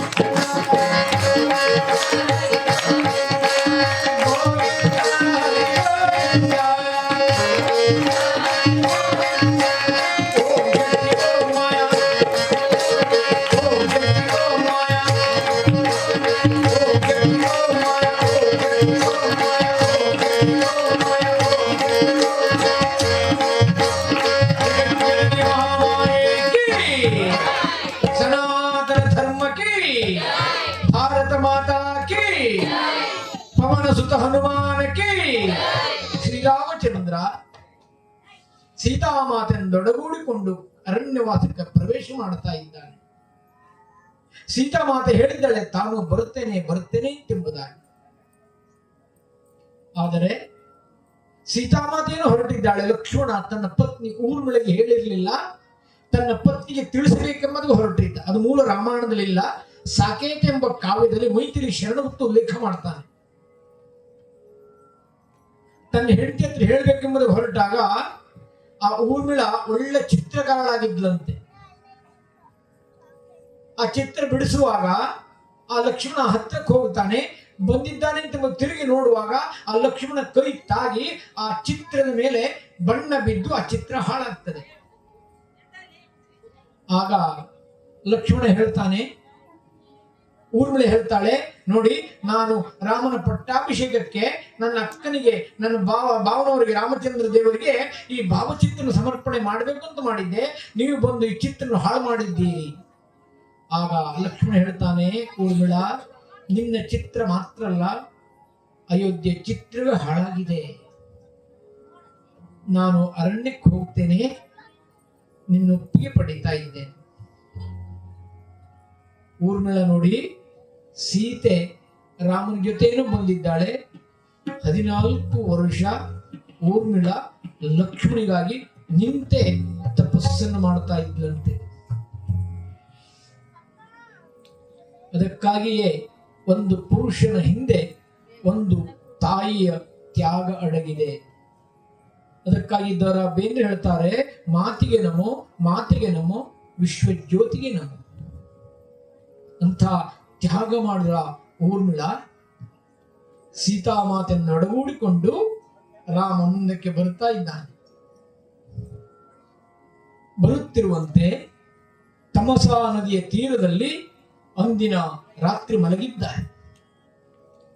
ಸುಮಂತ್ರನು ಹೇಳ್ತಾನೆ, ರಾಮಚಂದ್ರ ನೋಡು ಸುಮಂತ್ರ, ಈ ಪ್ರಜೆಗಳೆಲ್ಲ ಬಂದಿದ್ದಾರಲ್ವೇ, ಇವರು ಏಳುವ ಮೊದಲೇ ನಾವಿಲ್ಲಿಂದ ಹೊರಟೋಗ್ಬಿಡ್ಬೇಕು.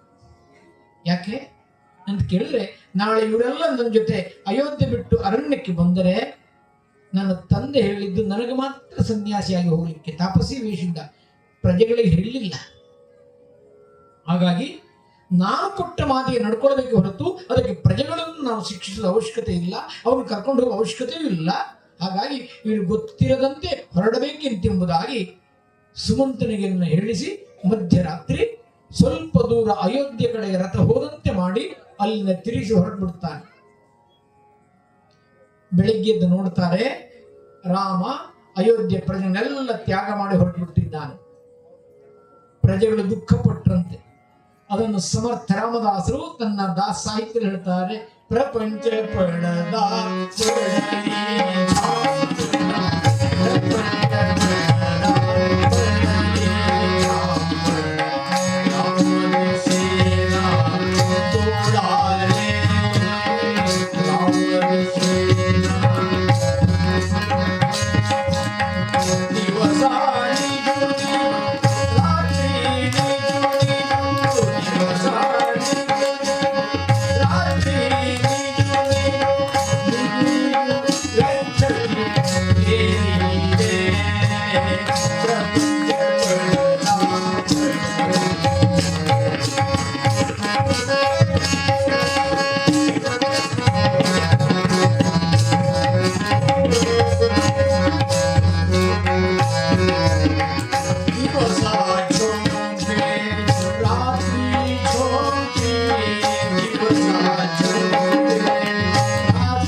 ನದಿಗಳನ್ನ ದಾಡ್ತಾ ಪಟ್ಟಣ ದಾಡ್ತಾ ಗೋಮತಿ ನದಿಯ ತೀರಕ್ಕೆ ಬಂದಿದ್ದಾನೆ. ನೇರವಾಗಿ ಬಂದಿದ್ದು ಗಂಗಾ ನದಿಗೆ. ಈಗೇನು ತ್ರಿವೇಣಿ ಸಂಗಮ ಇದೆಯಲ್ಲ, ಅಲ್ಲಿ ಬಂದಿದ್ದಾನೆ. ವಾಲ್ಮೀಕಿ ಮಹರ್ಷಿಗಳು ಹೇಳುತ್ತಾರಲ್ಲಿ, ತತ್ರ ರಾಜ ಗುರುನಾಮ ರಾಮಸ್ಯಾತ್ಮ ಸಮಸ್ಯಕಾ ನಿಷಾದ ಜಾತ್ಯೋ ಬಲವಾನ್ ಸಮುದೀತಿ ವಿಶ್ವಃ. ತತ್ರ ರಾಜ ಗುರುನಾಮ, ವಾಲ್ಮೀಕಿ ಮಹರ್ಷಿ ಹೇಳುತ್ತಾರೆ, ರಾಮಸ್ಯಾತ್ಮ ಸಮಸ್ಯಕ, ರಾಮನಿಗೆ ಆತ್ಮೀಯ ಮಿತ್ರನಾಗಿದ್ದಂತೆ, ಅಷ್ಟು ಬೆರೆತಿದ್ದಂತೆ. ಆ ಗೋನ ರಾಜ್ಯ ಪ್ರವೇಶ ಮಾಡುತ್ತಿರುವಂತೆ ಗೋನಿಗೆ ಗೊತ್ತಾಗಿದೆ ರಾಮನಿಗೆ ಅರಣ್ಯವಾಸ ಆಗಿದೆ ಎಂಬುದಾಗಿ. ತನ್ನ ಸಕಲ ಪ್ರಜೆಗಳನ್ನೆಲ್ಲ ಕೂಡಿಕೊಂಡು ಬಂದು ರಾಮನ ಸ್ವಾಗತಕ್ಕೆ ಸಿದ್ಧವಾಗಿದ್ದಾನೆ. ನಾಥ ಕುಸಲ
ರಾಮನಿಗೆ ಆತ್ಮ ಸಖನಾಗಿದ್ದಾನೆ. ತನ್ನೆರಡು ಬಾಹುಗಳಿಂದ ಆ ಗೋವನ್ನು ಕಟ್ಟಿಕೊಂಡು ಬಿಟ್ಟಿದ್ದಾನಂತೆ. ರಾಮನಿಗೆ ಭೇದವೇ ಇಲ್ಲ. ರಾಮನ ಚರಿತ್ರೆ ನೋಡ್ರೆ ಗೊತ್ತಾಗ್ತದೆ. ದಶರಥನಿಗೂ ಆ ಭಾಗ್ಯ ಸಿಗಲಿಲ್ಲ, ಕಾಡಾಡಿಯೋದು ಎಲ್ಲರಿಗೂ ಆ ಭಾಗ್ಯ ಸಿಗ್ತದೆ. ರಾಮಾಯಣ ಓದಿ ನೋಡಿ, ಜಗತ್ತಿನಲ್ಲಿ ಮೊಟ್ಟ ಮೊದಲು ಅನಾಥ ಶವಕ್ಕೆ ಸಂಸ್ಕಾರ ಮಾಡಿದವ ರಾಮ. ಅರಣ್ಯಕಾಂಡದಲ್ಲಿ ಬರ್ತದೆ, ಜಟಾಯು ಪಕ್ಷಿ ಎಷ್ಟೊಂದು ಜನರನ್ನ ಅನಾಥನ ಉದ್ಧಾರ ಮಾಡಿದ್ದಾನೆ ರಾಮ. ಅವರೆಲ್ಲ ರಾಮನ ಪ್ರೀತಿ ಪಡಿಬೇಕು ಅಂತಾದ್ರೆ ಬಹುನಾಂ ಜನ್ಮನಾಮಂತೆ ಜ್ಞಾನವಾನ್ಮ ಪ್ರಪದ್ಯತೆ. ಗೀತೆ ಹೇಳ್ತಾನೆ, ಎಷ್ಟೋ ಜನ್ಮಗಳ ಬಹುತ ಸುಕೃತಾಂಜಿ ಜೋಡಿ ವಿಠಲೆ ಮನೋನಿ ಆವಡಿ. ತುಕಾರಾಮ್ ಹೇಳ್ತಾರೆ, ಆ ಪುಣ್ಯ ವಿಶೇಷದಿಂದ ಜಾತಿ ಮುಖ್ಯ ಅಲ್ಲ, ಭಗವಂತನಿಗೆ ಬೇಕಾದ ನೀತಿ. ನಾವು ಜಾತಿಯಲ್ಲೇ ನೋಡ್ತೇವೆ, ದೃಷ್ಟಾಂತಕ್ಕಾಗಿ, ನಿಂದೆಗಾಗಿ ಅಲ್ಲ.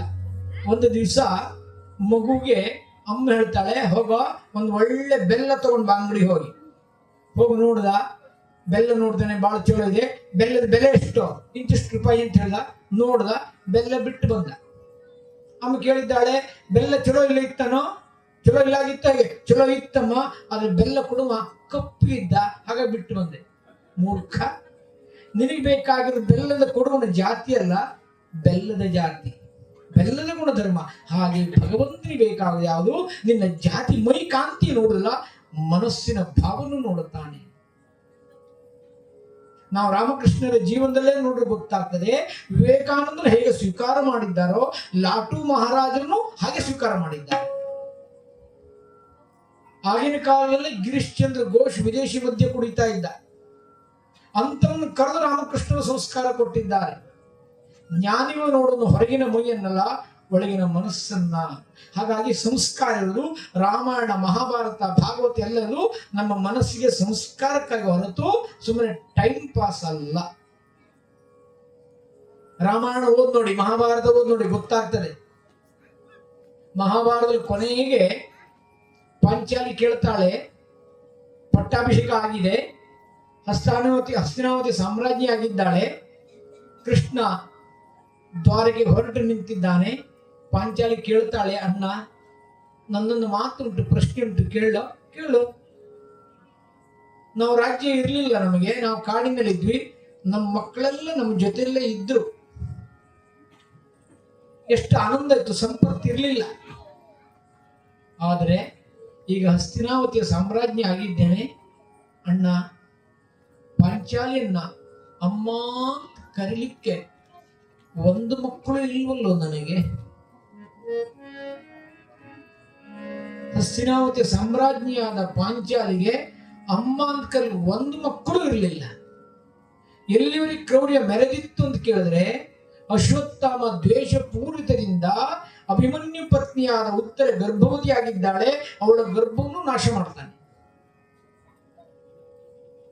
ಎಲ್ಲ ಮಕ್ಕಳನ್ನು ಕಳ್ಕೊಂಡು ನಿನಗೆ ಹಸ್ತಿನಾವತಿ ಸಾಮ್ರಾಜ್ಯ ಬೇಕು ಅಂತ ಕೇಳಿದಾಗ ಕೃಷ್ಣ ಹೇಳ್ತಾನೆ, ಹುಚ್ಚಿ ನೀನು ಸಾಮ್ರಾಜ್ಞಿ, ಹಸ್ತಿನಾವತಿಯ ಸಕಲ ಪ್ರಜೆಗಳಿಗೂ ನೀನು ತಾಯಿ. ತಾಯ್ತನ ಎಂಬುದು ನಿನ್ನ ಗರ್ಭದಲ್ಲಿ ಮಾತ್ರ ಇರೋದೋ, ನಿನ್ನ ಮನಸ್ಸಿನಲ್ವೇ? ನಿನ್ನ ಹೊಟ್ಟೆಲಿ ಹುಟ್ಟಿದ ಮಕ್ಕಳು ಮಾತ್ರ ನಿನಗೆ ತಾಯಿಯೋ? ಹಸ್ತಿನಾವತಿ ಪ್ರಜೆಗಳಲ್ಲೂ ತಾಯಿಯಲ್ಲವೇ? ಇದು ಮಹಾಭಾರತ ಸಂದೇಶ ಕೊಡುತ್ತದೆ.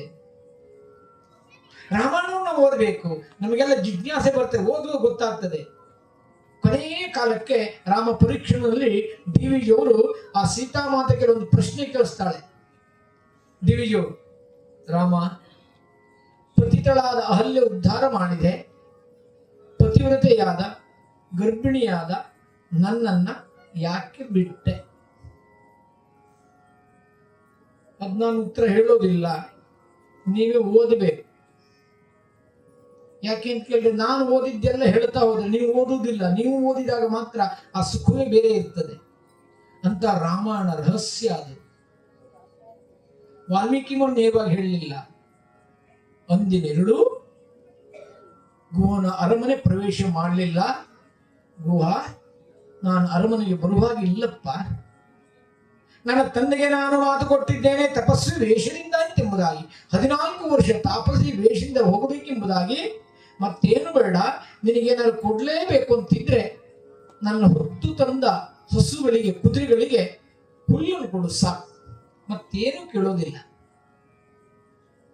ಅಂದಿನಿರುಳು ಅಲ್ಲೇ ಪೌಡಿಸಿದ್ದ. ಮರು ದಿವಸ ಹೊರಡ್ಬೇಕಲ್ವೇ, ರಾಮಚಂದ್ರ ಗುಹನಲ್ಲಿ ಪ್ರಾರ್ಥನೆ ಮಾಡ್ತಾನೆ. ಗುಹ, ಕರೋ ಗಂಗಾ ಜಲಪ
ಇದೆಯಪ್ಪ, ನಮ್ಮನ್ನ ದಾಟಿಸುವುದು ಪ್ರಾರ್ಥನೆ ಮಾಡ್ತಾನೆ. ಸುಮಂತನ ಕಡೆ ಹೇಳ್ತಾನೆ,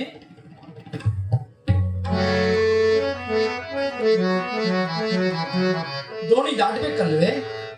ದಾಟುವ ಮೊದಲು ತನ್ನನ್ನ ಹೊತ್ತು ತಂದಂತ ಅಶ್ರುಗಳು ಇದ್ದಾವಲ್ಲ, ಸುಮಂತ್ರ ಇದ್ದಾನಲ್ಲ, ಕರೆದು ಹೇಳ್ತಾನೆ, ಸುಮಂತ್ರ ತಂದೆಯೇನಾಗಿಯನು ನನಗೆ ಗೊತ್ತಿಲ್ಲ, ಹೇಳಿ ನಾನು ಅಯೋಧ್ಯೆಯನ್ನು ಬಿಟ್ಟು 8 ದಿವಸ ಆಗಿದೆ. ತಂದೆ ಏನಾಗಿಯನು ಭರತನು ಬಂದುದಿಲ್ಲ,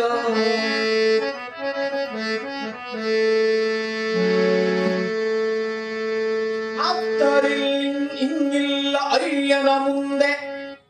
ನನ್ನ ತಂದೆಗೆ ಅತ್ತರಿ ಯಾರೂ ಇಲ್ಲ. ಭರತ ಅವನ ಅಜ್ಜನ ಮನೆಗೆ ಬಂದಿಲ್ಲ, ಕೇಕೆ ದೇಶಕ್ಕೆ ಬಂದಿಲ್ಲ. ಆತ್ತರಿಲ್ಲ ಅಯ್ಯನ ಮುಂದೆ ನಡೆ ಮಹಿಗಳವ. ನನ್ನ ತಂದೆಯನ್ನ ನೋಡು, ಪಿತನ ಆರೈಸು, ತೆರಳು ತಾಯಿಗಳ ಶೋಕವನ್ನು ಪರಿಹರಿಸು, ಕೈಕೇಯಿ ಪುರಿಗೆ ದೂತರನ ಹರಿಸು, ಭರತನ ಕರೆ ಸಂದ. ಸುಮಂತ್ರ, ಇಲ್ಲಿಯೂ ನೀನು ಕರ್ಕ ಬಂದಿದ್ದೀಯಲ್ಲಪ್ಪ, ನಾನಿನ್ನು ಹೋಗ್ಬೇಕಾಗಿದೆ.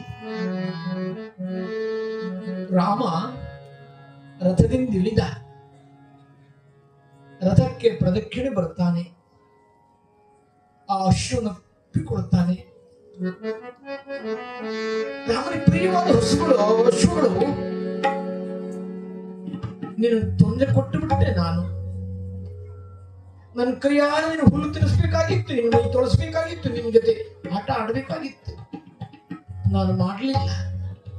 ನನ್ನನ್ನು ಕ್ಷಮಿಸು ಎಂಬ ಅರ್ಥದಲ್ಲಿ ಆ ಅಶ್ವಗಳನ್ನ, ಕುದುರೆಗಳನ್ನ ಒಪ್ಪಿಕೊಳ್ತಾನೆ ರಾಮಚಂದ್ರ.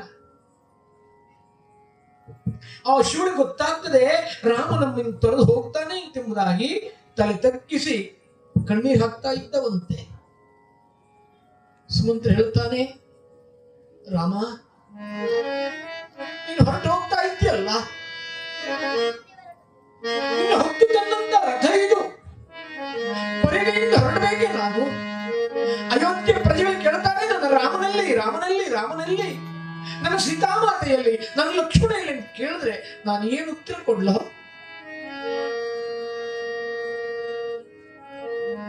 ತಿರುಗು ನೋಡ್ಲಿಲ್ಲ, ತಲೆ ತಗ್ಗಿಸಿದ್ದಾನೆ. ಆ ಕುದುರೆಗಳು ಕೂಡ ರಾಮನ್ ನೋಡ್ತಾ ನೋಡ್ತಾ ಹಿಮ್ಮುಖವಾಗಿ ಹೊರಟೋಗಿದ್ದಂತೆ. ಅದೇನು ಬಾಂಧವ್ಯ ರಾಮನಿಗೂ ಆ ಪ್ರಾಣಿಗಳಿಗೂ.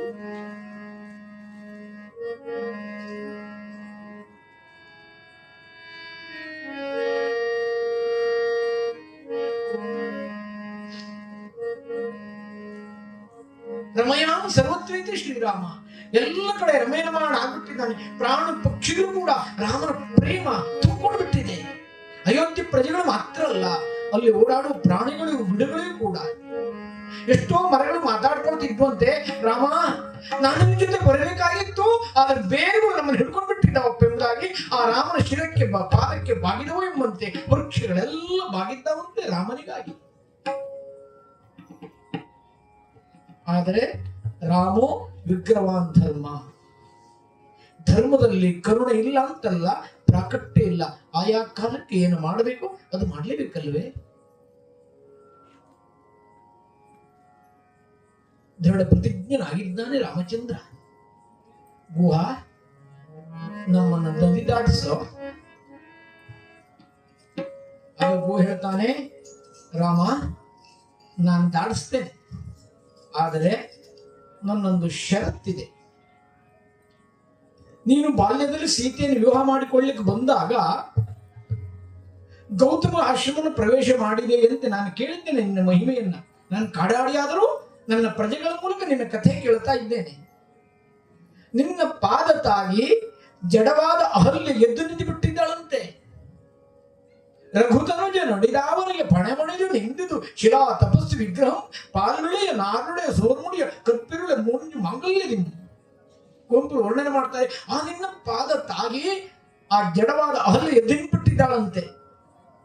ರಾಮ, ಈ ದೋಣಿನೂ ಒಂದು ಜಡ ವಸ್ತು ಅಲ್ವೇನೋ? ಜಡಕ್ಕೆ ಚೈತನ್ಯ ಬಂದಿದೆ ನಿನ್ನ ಪಾದಸ್ಪರ್ಶದಿಂದ. ಈ ದೋಣಿಗೆ ನಿನ್ನ ಪಾದಸ್ಪರ್ಶ ತಾಗಿ ಇದೇನಾದ್ರೂ ಎದ್ದು ನಿಂತು ಬಿಟ್ರೆ, ನೀನು ಏಕಪತ್ನಿ ವ್ರತಸ್ಥ, ನಾನು ಏಕಪತ್ನಿ ವ್ರತಸ್ಥ, ಅವಳನ್ನು ಸಾಕೋರು ಯಾರು? ರಾಮ, ಮತ್ತೊಂದಲ್ಲ, ಇರುವುದು ನನ್ನ ಹತ್ರ ಒಂದೇ ದೋಣಿ, ಎರಡು ದೋಣಿ ಇಲ್ಲ. ಇದು ಒಂದು ವೇಳೆ ಹೆಣ್ಣಾಗಿ ನಿಂತು ಬಿಟ್ರೆ ನನ್ನ ಜೀವನಕ್ಕೆ ಕಷ್ಟ ಆಗ್ತದಲ್ವೇ? ಹಾಗಾಗಿ ರಾಮ, ನೀನು ಈ ದೋಣಿ ಒಳಗೆ ಬರಬಹುದು, ಆದ್ರೆ ಒಂದು ನಿಬಂಧನೆ ಇದೆ, ನಿನ್ನ ಪಾದದ ಧೂಳಿ ಈ ದೋಣಿಗೆ ತಾಗಬಾರದು. ಹಾಗಾಗಿ ಗುಹ ಏನ್ ಮಾಡಿದ, ತನ್ನೆರಡು ಕರಗಳನ್ನ ಆ ರಾಮನ ಪಾದದಡಿ ಇಟ್ಟಿದ್ದಾನೆ. ರಾಮ, ಇದೇ ಪಾದ ಅಲ್ಲವೇನು ದೇವಕಿ ಗರ್ಭ ಸುಧಾಂಬುದಿಯನ್ನು ಪಾವನಗೈದ ಪಾದ? ಇದೇ ಪಾದ ಅಲ್ವೇನು ಋಷಿಮುನಿಗಳು ಎದೆಗಮಚಿಕೊಂಡು ಧ್ಯಾನಿಸುವ ಪಾದ? ಇದೇ ಪಾದ ಅಲ್ವೇನು ಲಕ್ಷ್ಮಣ ಪ್ರತಿನಿತ್ಯ ಸೇವೆಗಾಗಿ ಕಾತರಿಸುತ್ತಿರುವಂತಹ ಪಾದ? ಇದೇ ಪಾದ ಅಲ್ವೇನೋ ನಿನ್ನ ಸೀತಾ ಮಾತೆ ಒತ್ತುತ್ತಿರುವಂತಹ ಸೇವೆ ಮಾಡುತ್ತಿರುವಂತಹ ಪಾದ? ಅಧರಂ ಮಧುರಂ ಅಖಿಲಂ ಮಧುರಂ ಮಧುರಾಧಿಪತೆ ಆಪಾದಾನಂದ ಆಮುಖ ಆನಂದ.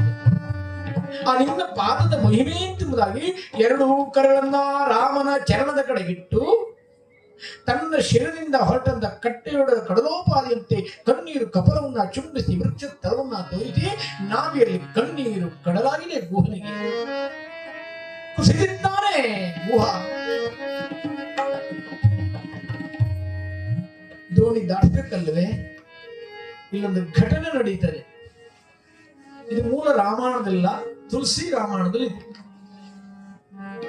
ರಾಮ ದೋಣಿ ಹತ್ತುವ ಮೊಟ್ಟ ಮೊದಲು ಸೀತೆಯನ್ನು ದೋಣಿ ಹತ್ತಿಸ್ತಾನೆ. ಇದು ನಮ್ಮ ಜೀವನದಲ್ಲೂ ಇದೆ. ಹೊಸ ದಂಪತಿಗಳಿರಲಿ, ಹಳೆ ದಂಪತಿಗಿರಲಿ, ಬಸ್ಸಿಗಾಗಿ ಕಾತು ಕೂತ್ಕೊಳ್ಳೋರು ಮೊದಲು ಹೆಂಡತಿ ಮೇಲೆ ಹತ್ತಿಸ್ತಾರೆ, ಆಮೇಲೆ ತವ ಮೇಲೆ ಹತ್ತಾರೆ. ಅದಿಲ್ಲದೆ ಅದ್ರ ಅವಸರ ಇನ್ ಮೇಲೆ ಹತ್ತಿ ಹೆಂಡತಿ ಕೆಳಗಾಗ್ಬೋದಲ್ವೇ? ರಾಮಾಯಣ ಜೀವನದ ಪಾಠ ಇದೆ. ದೋಣಿ ದಾಟಿಸಿ ಆಗಿದೆ.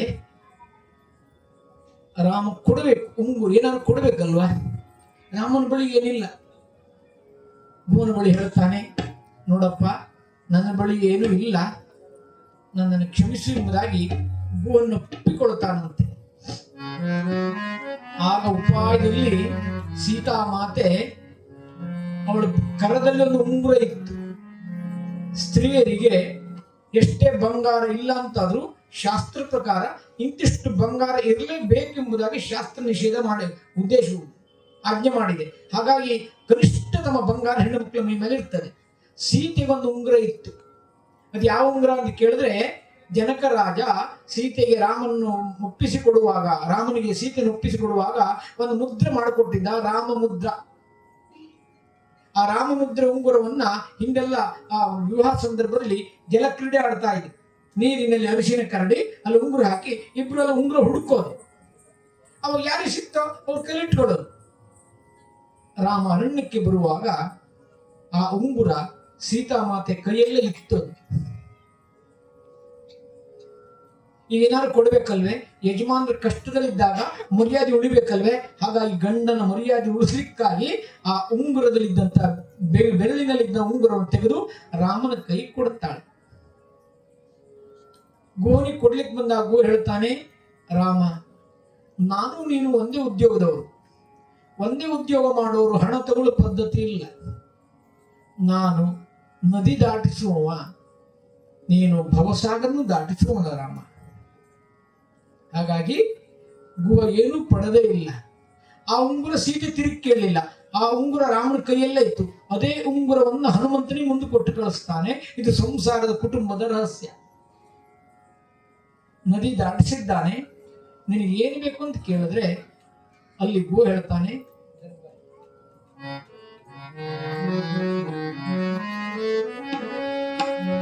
ಸದಾ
ಯಾರಿಗೂ ಬೇಡ.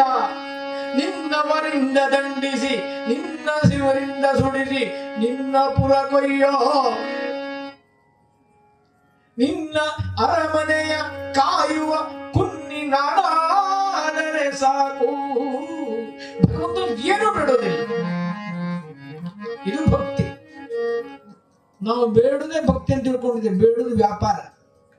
ವ್ಯಾಪಾರ ನಾವು ಭಕ್ತಿ ಅಂತ ತಿಳ್ಕೊಂಡಿದ್ದೇವೆ. ಭಕ್ತಿ ಸಮರ್ಪಣ. ಭಗವಂತ ಸರ್ವಜ್ಞ ಅಲ್ವೇ? ಸರ್ವಜ್ಞನಿಗೆಲ್ಲ ಗೊತ್ತುಂಟ ಇಲ್ವಾ? ಎಲ್ಲ ಗೊತ್ತಿದ್ದನು ಹೇಳುವ ಅವಶ್ಯಕತೆ ಇರ್ತದೆಯಾ? ಇಲ್ಲ. ಹೇಳ್ತಿ ಅಂತ ನಿನ್ ವ್ಯಾಪಾರ. ಶಾಸ್ತ್ರಕಾರ ಏನ್ ಹೇಳ್ತಾರೆ ಗೊತ್ತೇ? ನಿನ್ನೆಲ್ಲ ಮನಸ್ಸಿನಲ್ಲಿ ಕಲ್ಮಶ ತುಂಬಿಕೊಂಡಾಗ ಭಕ್ತಿ ಮಾಡಿ ಪ್ರಯೋಜನ ಇಲ್ಲ. ಮನಸ್ಸಿನಲ್ಲಿ ಭಕ್ತಿ ಶುದ್ಧತೆ ಇದೆ ಅಂತಾದ್ರೆ ಭಕ್ತಿ ಮಾಡೋ ಅವಶ್ಯಕತೆ ಇಲ್ಲ. ಯಾಕೆ ಅಂತ ಕೇಳಿದ್ರೆ ಮಲವಿರದ ಮನವಿರದು. ನಮ್ಮ ಮನಸ್ಸಿನಲ್ಲಿ ನನ್ನ ಮನಸ್ಸು ಶುದ್ಧ ಅಂತ ಹೇಳಿಕ್ಕೆ ಯಾರಿಗೂ ಧೈರ್ಯ ಉಂಟಾ? ಹೇಳ್ತೇವೆ ನಾನು ಶುದ್ಧ ಇದ್ದೇನೆ. ಈ ಮನಸ್ಸು ಹೇಗಿದೆ ಅಂತ ಕೇಳಿದ್ರೆ ಕುರಿ ಇದ್ದ ಹಾಗೆ. ರಾಮಕೃಷ್ಣ ಪರಮಹಂಸ ಹೇಳ್ತಾರೆ, ರಾಜ ಒಂದು ಸಾರಿ ಡಂಗುರ ಹೊಡೆಸಿದ. ಯಾರು ನನ್ನ ಕುರಿಗೆ ಹೊಟ್ಟೆ ತುಂಬಿಸ್ತಾರೋ ಅವ್ರಿಗೆ ಅರ್ಧ ರಾಜ್ಯ ಕೊಡ್ತೇನೆ ಅಂತಂದ. ಎಲ್ಲರೂ ಬಂದಿದ್ದಾರೆ, ಪುಕ್ಕಟ್ಟೆ ಸಿಕ್ಕಿದ್ದಾರೆ. ಕುರಿಗೆ ಹೊಟ್ಟೆ ತುಂಬಿಸಿದಲ್ವೇ ಸರಿ ಅಂತಿಮದಾಗಿ ಆ ಕುರಿಗೆ ತಂದು ಹೊಟ್ಟೆ ತುಂಬಿಸಿದ್ದಾರೆ. ಅದು ಹೊಟ್ಟೆ ಹೊಡೆದು ಫುಟ್ಬಾಲ್ ತರ ಉಬ್ಬಿಕೊಂಡಿದೆ. ಸಂಜೆ ಆದ್ಮೇಲೆ ಅರಮನೆಗೆ ಕರ್ಕೊಂಡೋಗಿ ನಿಲ್ಲಿಸಿದ್ದಾರೆ. ಆ ರಾಜ ಹಸಿ ಹುಲ್ಲನ್ನು ಕುರಿಗೆ ಹಿಡಿತಾನೆ. ಕುರಿ ಮತ್ತೆ ತಿನ್ಲಿಕ್ಕೆ ಶುರು ಮಾಡ್ತು. ಎಲ್ಲ ಸೋತೋದ್ರು. ಕೊನೆಗೊಬ್ಬ ಸನ್ಯಾಸಿ ಬಂದ. ಬರಬಾರದಿತ್ತು, ಬಂದ. ಅದು ನೋಡೋಣ ಸರಿ ಅಂತಿಮದಾಗ ಆ ಕುರಿಯನ್ನು ಕರ್ಕೊಂಡು ಹೋಗಿ ಅದು ಮೇಯಲಿಕ್ಕೆ ಬಿಡಲಿಲ್ಲ. ತನ್ನ ಹಟ್ಟಿಯಲ್ಲಿ ಕಟ್ಟಿ ಹಾಕಿದ. ಹಸಿ ಹುಲ್ಲು ಹಾಕಿದ. ಹಸಿ ಹುಲ್ಲು ಹಾಕಿದ ನಂತರ ಅದು ತಿನ್ಲಿಕ್ಕೆ ಬಂತು. ಒಂದು ಮುಸುರು ಮೇಲೆ ಬಿಟ್ಟ. ತಿಂದಿದೆ ಹುಲ್ಲನ್ನೆಲ್ಲ ಪೆಟ್ಟನ್ನು ತಿಂದು ಹೊಟ್ಟೆ ತುಂಬಬೇಕಾಗಿತ್ತು. ಹೊಟ್ಟೆ ತುಂಬಲಿಲ್ಲ. ಪೆಟ್ಟು ತಿಂದು ಮುಖ ಬಾತಿತ್ತು. ಸಂಜೆ ಆಗಿದೆ. ಆ ಸನ್ಯಾಸಿ ಆ ಕುರಿಯನ್ನ ಅರಸನ ಮುಂದೆ ತೆಗೆದುಕೊಂಡು ಬಿಟ್ಟಿದ್ದಾನೆ. ಹಸಿ ಹುಲ್ಲು ಹಾಕಿದ್ದಾರೆ. ಹಸಿ ಹುಲ್ಲು ಹಾಕಿದಾಗ ಆ ಕುರಿ ಹಸಿ ಹುಲ್ಲನ್ನು ತಿನ್ನೋದಿಲ್ಲ. ಸನ್ಯಾಸಿಗೆ ದೊಣ್ಣೆ ನೋಡ್ತದೆ. ಎಲ್ಲರೂ ಹೊಡೆದ್ರೆ ಹಾಗೆ ಮನವು ನಿನ್ನಲಿ ನಿಲ್ಲಲಿ ದುಃಖ ಸುಖ ಲೆಕ್ಕಿಸದೆ ಮುಖ್ಯ ಫಲ ದುಃಖ ಸುಖ ಲೆಕ್ಕಿಸದೆ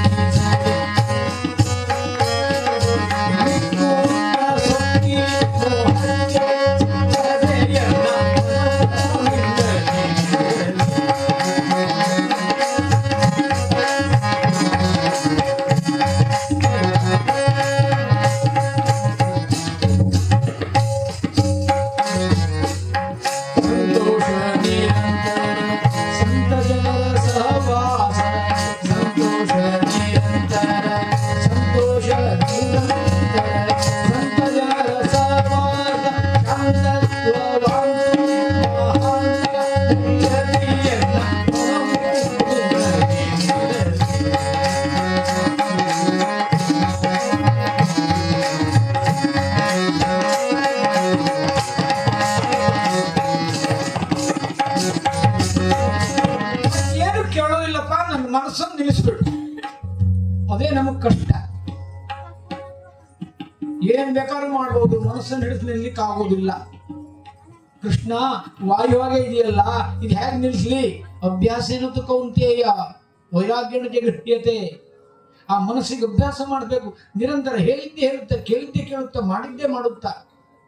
ಸಣ್ಣ ಕ್ರಿಯೆ ಕೂಡ ಮನಸ್ಸಿನ ಮೇಲೆ ಸಂಸ್ಕಾರ ಕೊಡುತ್ತದೆ. ರಾಮಕೃಷ್ಣ ಪರಮಹಂಸ ಹೇಳ್ತಾರೆ, ನಮ್ಮ ಮನಸ್ಸು ಮಾಡಿದ ಕ್ರಿಯೆ ಹೇಗಿರುತ್ತೆ ಅಂತ ಕೇಳಿದ್ರೆ ತೆಂಗಿನ ಹೆಡ ಇದ್ದ ಹಾಗೆ. ತೆಂಗಿನ ಹೆಡ ಇಲ್ಲದೆ ಹೋದ್ರೂ ಆ ಹೆಡದ ಗುತ್ತು ತೆಂಗಿನ ಮರಕ್ಕೆ ಇರ್ತದೆ, ಬೇಕಾದ್ರೆ ನೋಡಿ. ಹಾಗೆ ನಾವು ಕರ್ಮ ಇರುವುದಿಲ್ಲ, ಆದ್ರೆ ಮಾಡಿದ ಕರ್ಮದ ವಾಸನೆ ನಮ್ಮಲ್ಲಿ ಇರ್ತದೆ. ಸುಳ್ಳಲ್ಲ, ಪರೀಕ್ಷವಾಗಿ ನೋಡು, ಪ್ರಾಕ್ಟಿಕಲ್. ಈ ಹರಿಕಥೆ ಅಂತಂದ್ರೆ ತೆರೆದ ವಿಶ್ವವಿದ್ಯಾನಿಲಯ. ಇದು ಇಂಥದ್ದೇ ವಿಷಯ ಅಂತಿಲ್ಲ, ಏನು ವಿಷಯನೂ ಬೇಕಾದ್ರೂ ಬರ್ತದೆ. ಅಡಿಗೆ ಮನೆ ಸಾಸನೆ ಕಾಳು ಬರ್ತದೆ, ಉಪನಿಷತ್ತಿನ ಗ್ರಂಥವೂ ಇಲ್ಲಿ ಉಪಯೋಗ ಬರ್ತದೆ. ಇವತ್ತು ಮಧ್ಯಾಹ್ನ ನಾವು ಒಂದ್ ಕಡೆ ಊಟಕ್ಕೆ ಹೋಗಿದ್ವಿ. ಅಲ್ಲಿ ಉಪ್ಪಿನಕಾಯಿ ಮಾಡಿದ್ವಿ. ಅದು ನಿಂಬೆಕಾಯಿ ಉಪ್ಪಿನಕಾಯಿ. ಅದು ಸ್ವಲ್ಪ ಬೇಯಿಸಿದ್ದಾರೆ. ನಿಂಬೆಕಾಯಿನ ತುಂಬಾ ಬೇಯಿಸಿದ್ರೆ ಕರಡಿ ಹೋಗ್ತದೆ, ತಿನ್ಲಿಕ್ಕೆ ಬರೋದು, ನೀರಾಗಿ ಬಿಡ್ತದೆ. ಇದು ಸ್ವಲ್ಪ ಬೇಯಿಸಿದ್ದು, ಅದಕ್ಕೆ ಒಳ್ಳೆ ಒಗ್ಗರಣೆ ಕೊಟ್ಟಿದ್ದಾರೆ. ಬೆಳ್ಳುಳ್ಳಿ ಬೇರೆ, ಹಸಿಮೆಣಸಿನ ಬೇರೆ ಎಷ್ಟು ರುಚಿ ಇತ್ತು ಗೊತ್ತಾ? ತಿಂದವರು ನಾವು ಉಪ್ಪಿನಕಾಯ. ನಾಲಿಗೆ ಮೇಲೆ ನೀರು ಬಂದಿದ್ದು ಯಾರಿಗೆ? ಅಲ್ಲ, ನಿಮ್ಮ ನಾಲಿಗೆ ಮೇಲೆ ನೀರು ಬರಬೇಕು ಅಂತ ನಾನು ಕತೆ ಹೇಳಿದ್ದ. ಹಾಗಾದ್ರೆ ನಾವು ಇನ್ನು ಇಂದ್ರಿಯದ ಜೊತೆಯಲ್ಲೇ ಬದುಕಿದ್ದೇವೆ. ಆ ಇಂದ್ರಿಯವನ್ನ ಯೋಗೋರಥವ ಭೋಗೋರಥವ ಯೋಗೋರಥವ ಭೋಗೋರಥವ ಸಂಕಾರಕವ ಸಂಗವಿಹೀನ ಯಜ್ಞಮ್ಮನೆ ನಮದೇ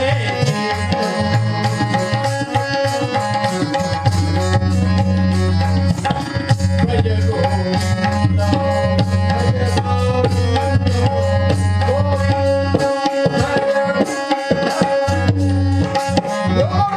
ಗೋವಿಂದ ಭಯ ಜೀವನ ಯೋಗಮಯವಾಗಲಿ. ಆ ಯೋಗಮಯದಲ್ಲಿ ಬದುಕಿದ್ದ ಗುಹ ಭಗವಂತನಿಗೆ ಸಮರ್ಪಣೆ ಮಾಡಿದ್ದಾನೆ.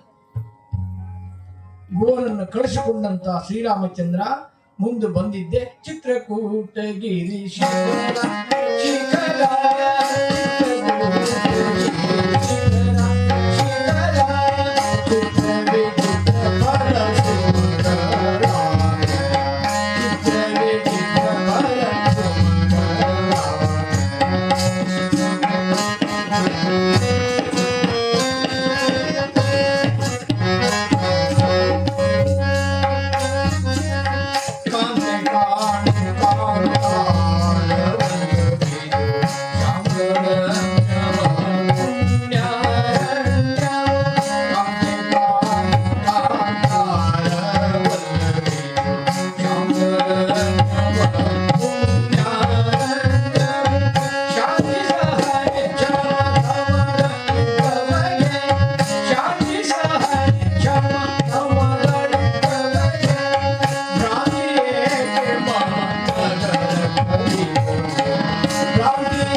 ಕುಟೀರವನ್ನ. ಆ ಅರಣ್ಯದಲ್ಲಿ ಆನಂದಮಯ ಕಾಲ ಕಳೆಯುತ್ತಿರುವಂತಹ ಕಾಲ ಸುಮಂತ ರಥವನ್ನು ಕರ್ಕೊಂಡು ಹೋಗಿದ್ದಾನೆ. ಕುದುರೆಯನ್ನ ಜನರೆಲ್ಲ ಒಂದು ಮುತ್ತಿಗೆ ಹಾಕುತ್ತಾ ಇದ್ದಾರೆ. ರಾಮನಲ್ಲಿ ರಾಮ ಏನು ಮಾಡದ? ಅವ ಎಲ್ಲಿ ಮಲಗಿದ? ಶ್ವೇತಛತ್ರ ಪಡಿ ನೆರಳಿನಲ್ಲೇ ಬೆವರು ಬಂತ ರಾಮಚಂದ್ರ ಬರೀ ನೆಲದ ಮೇಲೆ ಮಲಗಿದನೆ. ಕಾಲಿಗೆ ಯಾವುದೇ ರಕ್ಷಣೆ ಇಲ್ಲವಲ್ಲ. ಆ ಮುಳ್ಳು ಕಲ್ಲುಗಳ ಮೇಲೆ ಬರಿಗಾಲು ನಡ್ಕೊಂಡು ಹೋದ ಅಂತ ಕೇಳಿದಾಗ ಅಯೋಧ್ಯೆ ಪ್ರಜೆಗಳೆಲ್ಲ ದುಃಖಿತರಾಗಿದ್ದಾರೆ. ದಶರಥನ ಹತ್ತಿರಕ್ಕೆ ಬಂದು ರಾಮ ಹೋದ ಅರಣ್ಯಕ್ಕೆ ಅಂತ ಹೇಳಿದ ಕ್ಷಣ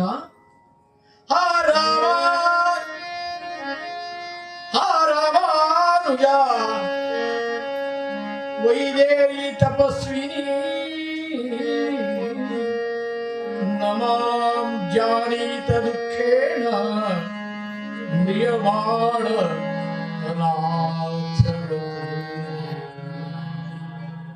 ದೇವಾನು ದೇವನನ್ನೇ ಶ್ರೀಮನ್ ನಾರಾಯಣನ್ನೇ ಮಗನಾಗಿ ಪಡೆದ ರಾಜ ದಶರಥನಿಗೆ ಸಾಯುವಾಗ ಒಂದು ಮಕ್ಕಳು ಬಯಲ್ ಇಲ್ಲ. ಆರು ಸಂಗಡ ಬಾಹು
ಯಾರ ಮೆಚ್ಚಿಕೊಂಡ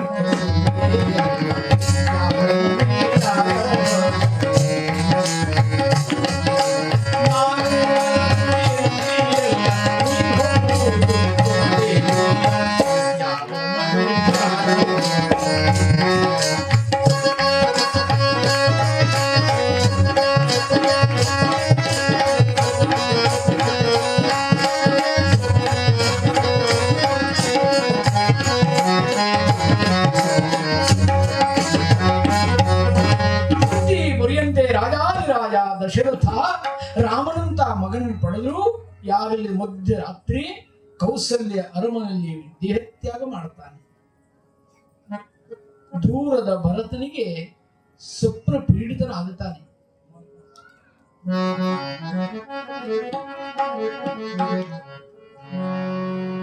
ಶತ್ರುಘ್ನ ಏನೋ ದುಃಖ ಸ್ವಪ್ನ ಆಗ್ತಾ ಇದೆಯಲ್ಲ,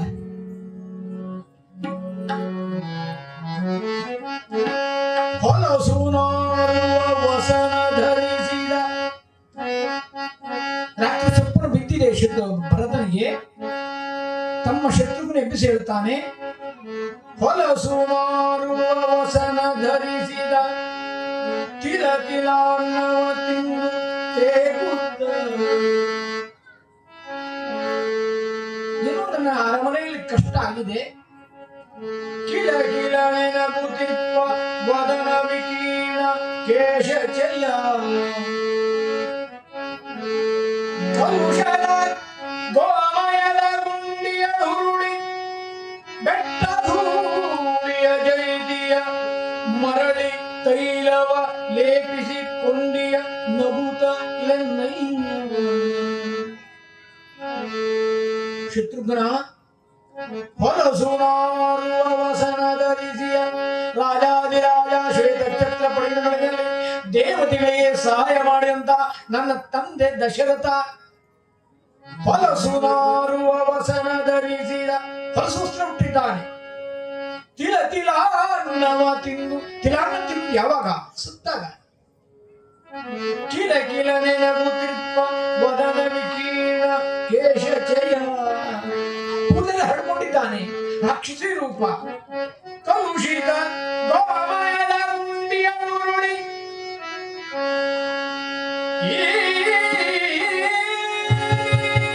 ಗೋಮಯದ ಗುಂಡಿಯಳುರುಳಿ ಬೆಟ್ಟದ ಧೂಳು ಮೈಗೆ ಲೇಪಿಸಿಕೊಂಡಿಯ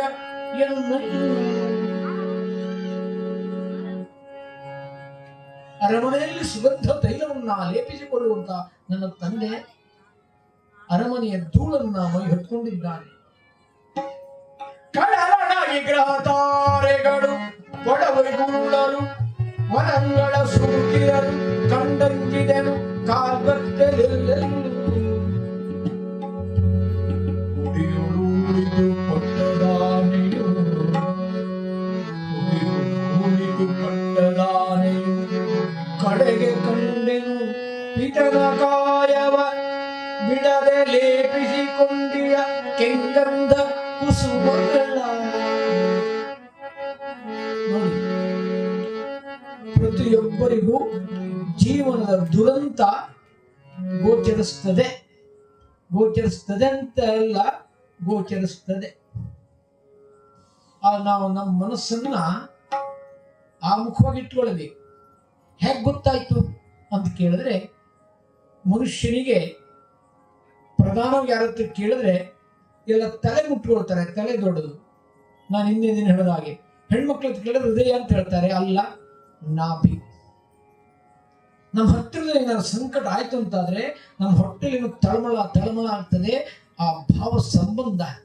ಅದಕ್ಕಾಗಿ ಯೋಗಶಾಸ್ತ್ರ ಪ್ರಕಾರ ನಾಭಿ ಕಾಮಕೇಂದ್ರ. ಕಾಮ ಅಂದ್ರೆ ಇಚ್ಛೆ, ಕೆಟ್ಟ ಅರ್ಥ ಅಲ್ಲ. ಬ್ರಹ್ಮ ಹುಟ್ಟಿದಲ್ಲಿ ನಾರಾಯಣ ನಾಭಿಯಲ್ಲಿ. ನಾಭಿಯನ್ನು ಸೃಷ್ಟಿ ಮಾಡಬೇಕಾದ್ರೆ ಇಚ್ಛೆ ಬೇಕಲ್ಲ.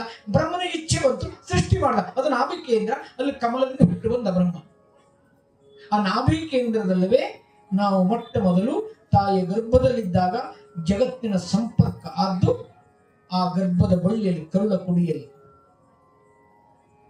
ಹಾಗಾಗಿ ಜನಪದ ಕವಿ ಹೇಳುತ್ತಾನೆ, ನನ್ನ ಕರುಳಿನ ಕೂಡಿ ನೀನು ಅವಳು ಕುಂತ ಕುಂತ್ಯಾಕ, ನಿನ್ನ ಕೈಯ ಹಿಡಿದವನ ಮನೆಯನ್ನು ಸೇರಲ್ಯಾಕ. ಹೆಣ್ಮಕ್ಳು ಕೊಡುವಾಗ ನನ್ನ ಹೆಣ್ಮಕ್ಳು ತಲೆಯಿಂದ ಕೊಡುದಿಲ್ಲ, ಕರುಳ ಕುಡಿ ಅಂತ ಕೊಡ್ತೇವೆ. ಕರುಳ ಸಂಬಂಧ ಕಂಡ್ರಿ, ಕರುಳ ಕುಡಿ ಅಂತ ಹೇಳೋದಿಲ್ವೇ, ನನ್ನ ಕರುಳ ಕುಡಿ. ಆ ಕರುಳ ಸಂಬಂಧ ನಮಗೆ ನಿರಂತರ ಇದು ಭಾವ ಸಂಬಂಧ. ಭರತನಿಗೆ ದುಃಖವಾಗಿದೆ. ಅಷ್ಟರಲ್ಲೇ ವಸಿಷ್ಠ ಮಹರ್ಷಿಗಳು ಅನೇಕ ಜ್ಞಾನಿಗಳನ್ನ ಕೂಡಿಕೊಂಡು ಶೀಘ್ರಾತಿ ಶೀಘ್ರವಾಗಿ ಹೋಗುವಂತ ಅಶ್ವ ಕೂಡಿ ಕಳುಹಿದ್ದಾರೆ. ರಾಜ ದಶರಥನ ದೇಹವನ್ನ ತೈಲದ ಕೊಪ್ಪರಿಗೆಲಿಟ್ಟಿದ್ದಾರೆ. ರಾಜ ಇಲ್ಲದೆ ಅನಾಥವಾದಾಗ ಆ ರಾಜನ ಹೆಣ ಎತ್ತು ಹಾಗೆ ಇಲ್ಲ. ಇದು ರಾಮಾಯಣದಲ್ಲೇ ಇವತ್ತಿಗೂ ನಮ್ಮ ಭಾರತದಲ್ಲಿ ಹಾಗೆ. ಇಂದಿರಾ ಗಾಂಧಿ ಸತ್ತಾಗ ರಾಜೀವ್ ಗಾಂಧಿಯನ್ನು ಪ್ರಧಾನಮಂತ್ರಿ ಮಾಡಿದ ನಂತರವೇ ಅವಳ ಹೆಣ ಎತ್ತಿದ್ರು. ಇದು ರಾಮಾಯಣವೇ ನಮಗೆ ಪಾಠ. ಲಾಲಾ ಬಹದ್ದೂರ್ ಶಾಸ್ತ್ರಿಯವರ ಹೆಣವನ್ನು ಅಂತ್ಯಕ್ರಿಯೆ ಮಾಡುವಾಗ ಇಂದಿರಾ ಗಾಂಧಿ ಪ್ರಧಾನಮಂತ್ರಿ ಆದ ನಂತರವೇ ಇಂದಿರಾ ಗಾಂಧಿ ಪ್ರಧಾನಿಯಾಗಿ ಆಜ್ಞೆ ಮಾಡಿದ್ದು. ಇದು ರಾಮಾಯಣವೇ ನಮಗೆ ಆದರ್ಶವಾಗಿದೆ. ರಾಮಾಯಣ ಸುಮ್ಮನೆ ಕಥೆ ಅಲ್ಲ, ಭಾರತೀಯರ ಜೀವನದಲ್ಲಿ ನಿರಂತರ ಹಾಸುಹೊಕ್ಕಾಗಿಯೇ ಇದೆ. ತೈಲ ಕೊಪ್ಪರಿ ಇಟ್ಟಿದ್ದಾರೆ. ಅತಿ ಶೀಘ್ರವಾಗಿ ಧಾವಿಸಿ ಓಡೋಡಿ ಬಂದಿದ್ದಾನೆ. ದೂರಿನ ನೋಡ್ತಾನೆ ಭರತ.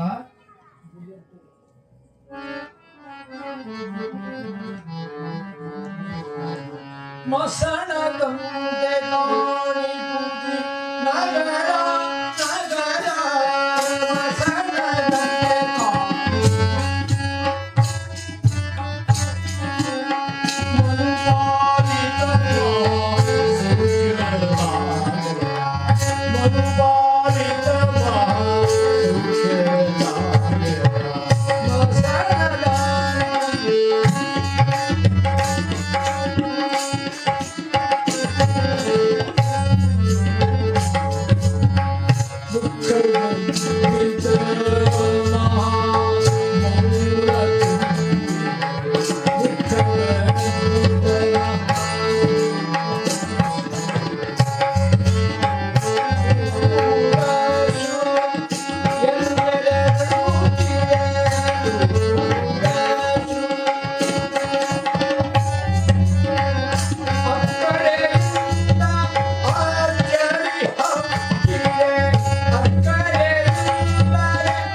ಕೌದಾರ ಧ್ವಜ ಅರ್ಧ ಮಟ್ಟಕ್ಕೆ ಇಳಿದಿದೆ. ಶತ್ರುಂಜಯ ಆನೆ ಧೂಳಲ್ಲಿ ಹೊರಳಾಡುತ್ತಾ ಇದೆ. ಅರಮನೆಯ ಬೆಳಗು ನಂದ ದೀಪಗಳೆಲ್ಲ ಆರಿ ಹೋಗಿದ್ದಾವೆ. ಸೂರ್ಯ ಉದಯ ಆಗುವ ಮೊದಲೇ ತೆರೆಯಬೇಕಾದ ಅರಮನೆ ಮಹಾದ್ವಾರದಲ್ಲೂ ಕೂಡ ಕದ ಮುಚ್ಚಿದೆ. ಅರಮನೆಯ ರಂಗೋಲಿ ಎಲ್ಲವೂ ಬಣ್ಣಗೇಡಾಗಿ ಕರಡಿ ವಿಷಿನ್ನ ವತನವಾಗಿದೆ. ಸರ್ವ ಸುಂದರಿಯಾದರೂ ಮಾಂಗಲ್ಯಹೀನವಾದ ಸ್ತ್ರೀಯಂತೆ ಇಡೀ ಅಯೋಧ್ಯ ನಗರ ಸಕಲ ಶೋಭಾಮಯವನಾಗಿದ್ದರೂ ವೈಭವವನ್ನು ಕಳಕೊಂಡು ಕಳಹೀನವಾಗಿತ್ತು. ಯಾವ ಮಾರ್ಗದಲ್ಲಿ ಭರತ ರಾಮ ಲಕ್ಷ್ಮಣ ಜೊತೆಗೂಡಿ ಬಂದಾಗ ನನ್ನ ತಂದೆ ತಾಯಿ ಬರುವ ಮೊದಲೇ ಅರಮನೆ ನನ್ನ ಮಿತ್ರರು ಬಂಧು ಬಾಂಧವರು ಪ್ರಜಾರೆಲ್ಲರೂ ಬಂದು ಓಡೋಡಿ ಒಂದು ಒಪ್ಪಿಕೊಳ್ತಾ ಇದ್ದಾರಲ್ಲ. ಈಗ ಕಟುಕನ್ನು ನೋಡುವಂತೆ ನಮ್ಮನ್ನು ನೋಡ್ತಾ ಇದ್ದಾರಲ್ಲ. ಯಾಕಿರ್ಬೋದು ಶತ್ರುಘ್ನ? ಯಾರನ್ನು ಕೇಳೋಣ? ಯಾರ ಬಳಿ ಹೋಗಿ ಕೇಳೋಣ ಅಂತಂದ್ರೆ ಮುಖವನ್ನು ತಿರುಗಿಸಿ ನಮ್ಮ ಕಂಡಾಕ್ಷಣ ತೆರೆಯಬೇಕಾದ ಅಯೋಧ್ಯೆಯ ಬಾಗಿಲು ಅರಮನೆ ಬಾಗಿಲೆಲ್ಲೂ ಕೂಡ ನಮ್ಮ ಮಿತ್ರ ಬಾಗಿಲು ಕೂಡ ಮನೆಯ ಬಾಗಿಲು ಮುಚ್ಚಿಕೊಳ್ತಾ ಇದ್ದವಲ್ಲ. ಯಾರನ್ನು ಕೇಳೋಣ? ಯೋಚನೆ ಮಾಡಿದ ಭರತ. ಹಾಗಾದ್ರೆ ಈ ಕೇಳಬೇಕಾದ ಯಾರಲ್ಲಿ? ನನ್ನ ತಂದೆ ಬಳಿ. ತಂದೆ ಬರಬೇಕಾಗಿತ್ತಲ್ವೇ? ಇನ್ನೂ ಬಂದಿಲ್ಲ.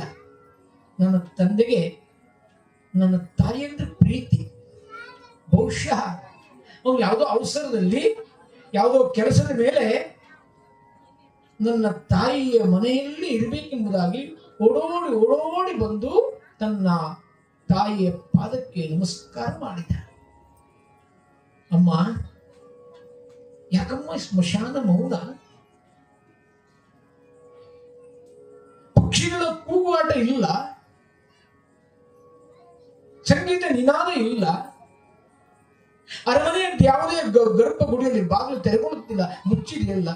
ಯಾಕಮ್ಮ ಇದು? ಆಗ ಕೈಕೇಯಿ ಹೇಳುತ್ತಾಳೆ,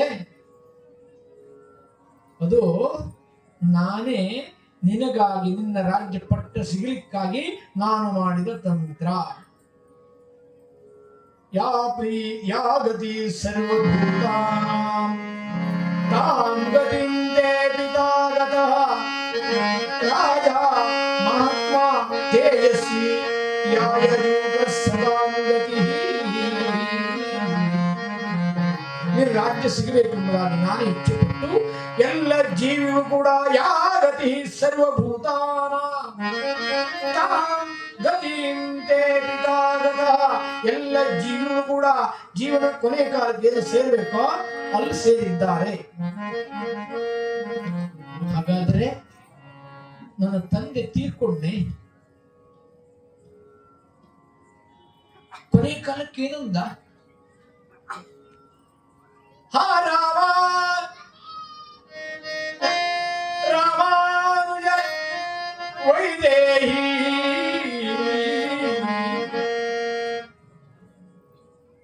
ಕುಸಿದ ಭರತ. ಕೊನೆ ಕಾಲಕ್ಕೆ ನನ್ನ ಅಣ್ಣ ಇರ್ಬೇಕಾಗಿತ್ತಲ್ಲ, ಅಣ್ಣ ಇರಲಿಲ್ವೇ? ಅವನನ್ನ ನಾನೇ ನಿನಗೆ ಪಟ್ಟ ಅಧಿಕಾರಕ್ಕಾಗಿ ಅರಣ್ಯಕ್ಕೆ ಕಳಿಸಿದೆ. ಕೊನೆಯ ಕಾಲಕ್ಕೆ ನನ್ನ ಅಣ್ಣನು ನನ್ನ ತಂದೆ ಬಳಿಲಿಲ್ಲ. ಲಕ್ಷ್ಮಣ ಅವನು ಇಲ್ಲ. ಸೀತಾಮಾತೆ ನಮ್ಮೊತ್ತಿಗೆ ಅವನು ಇಲ್ಲ. ಪಾಪಿಯಾದೆನ ಇದಕ್ಕೆ ಕೊಲಗಡೆ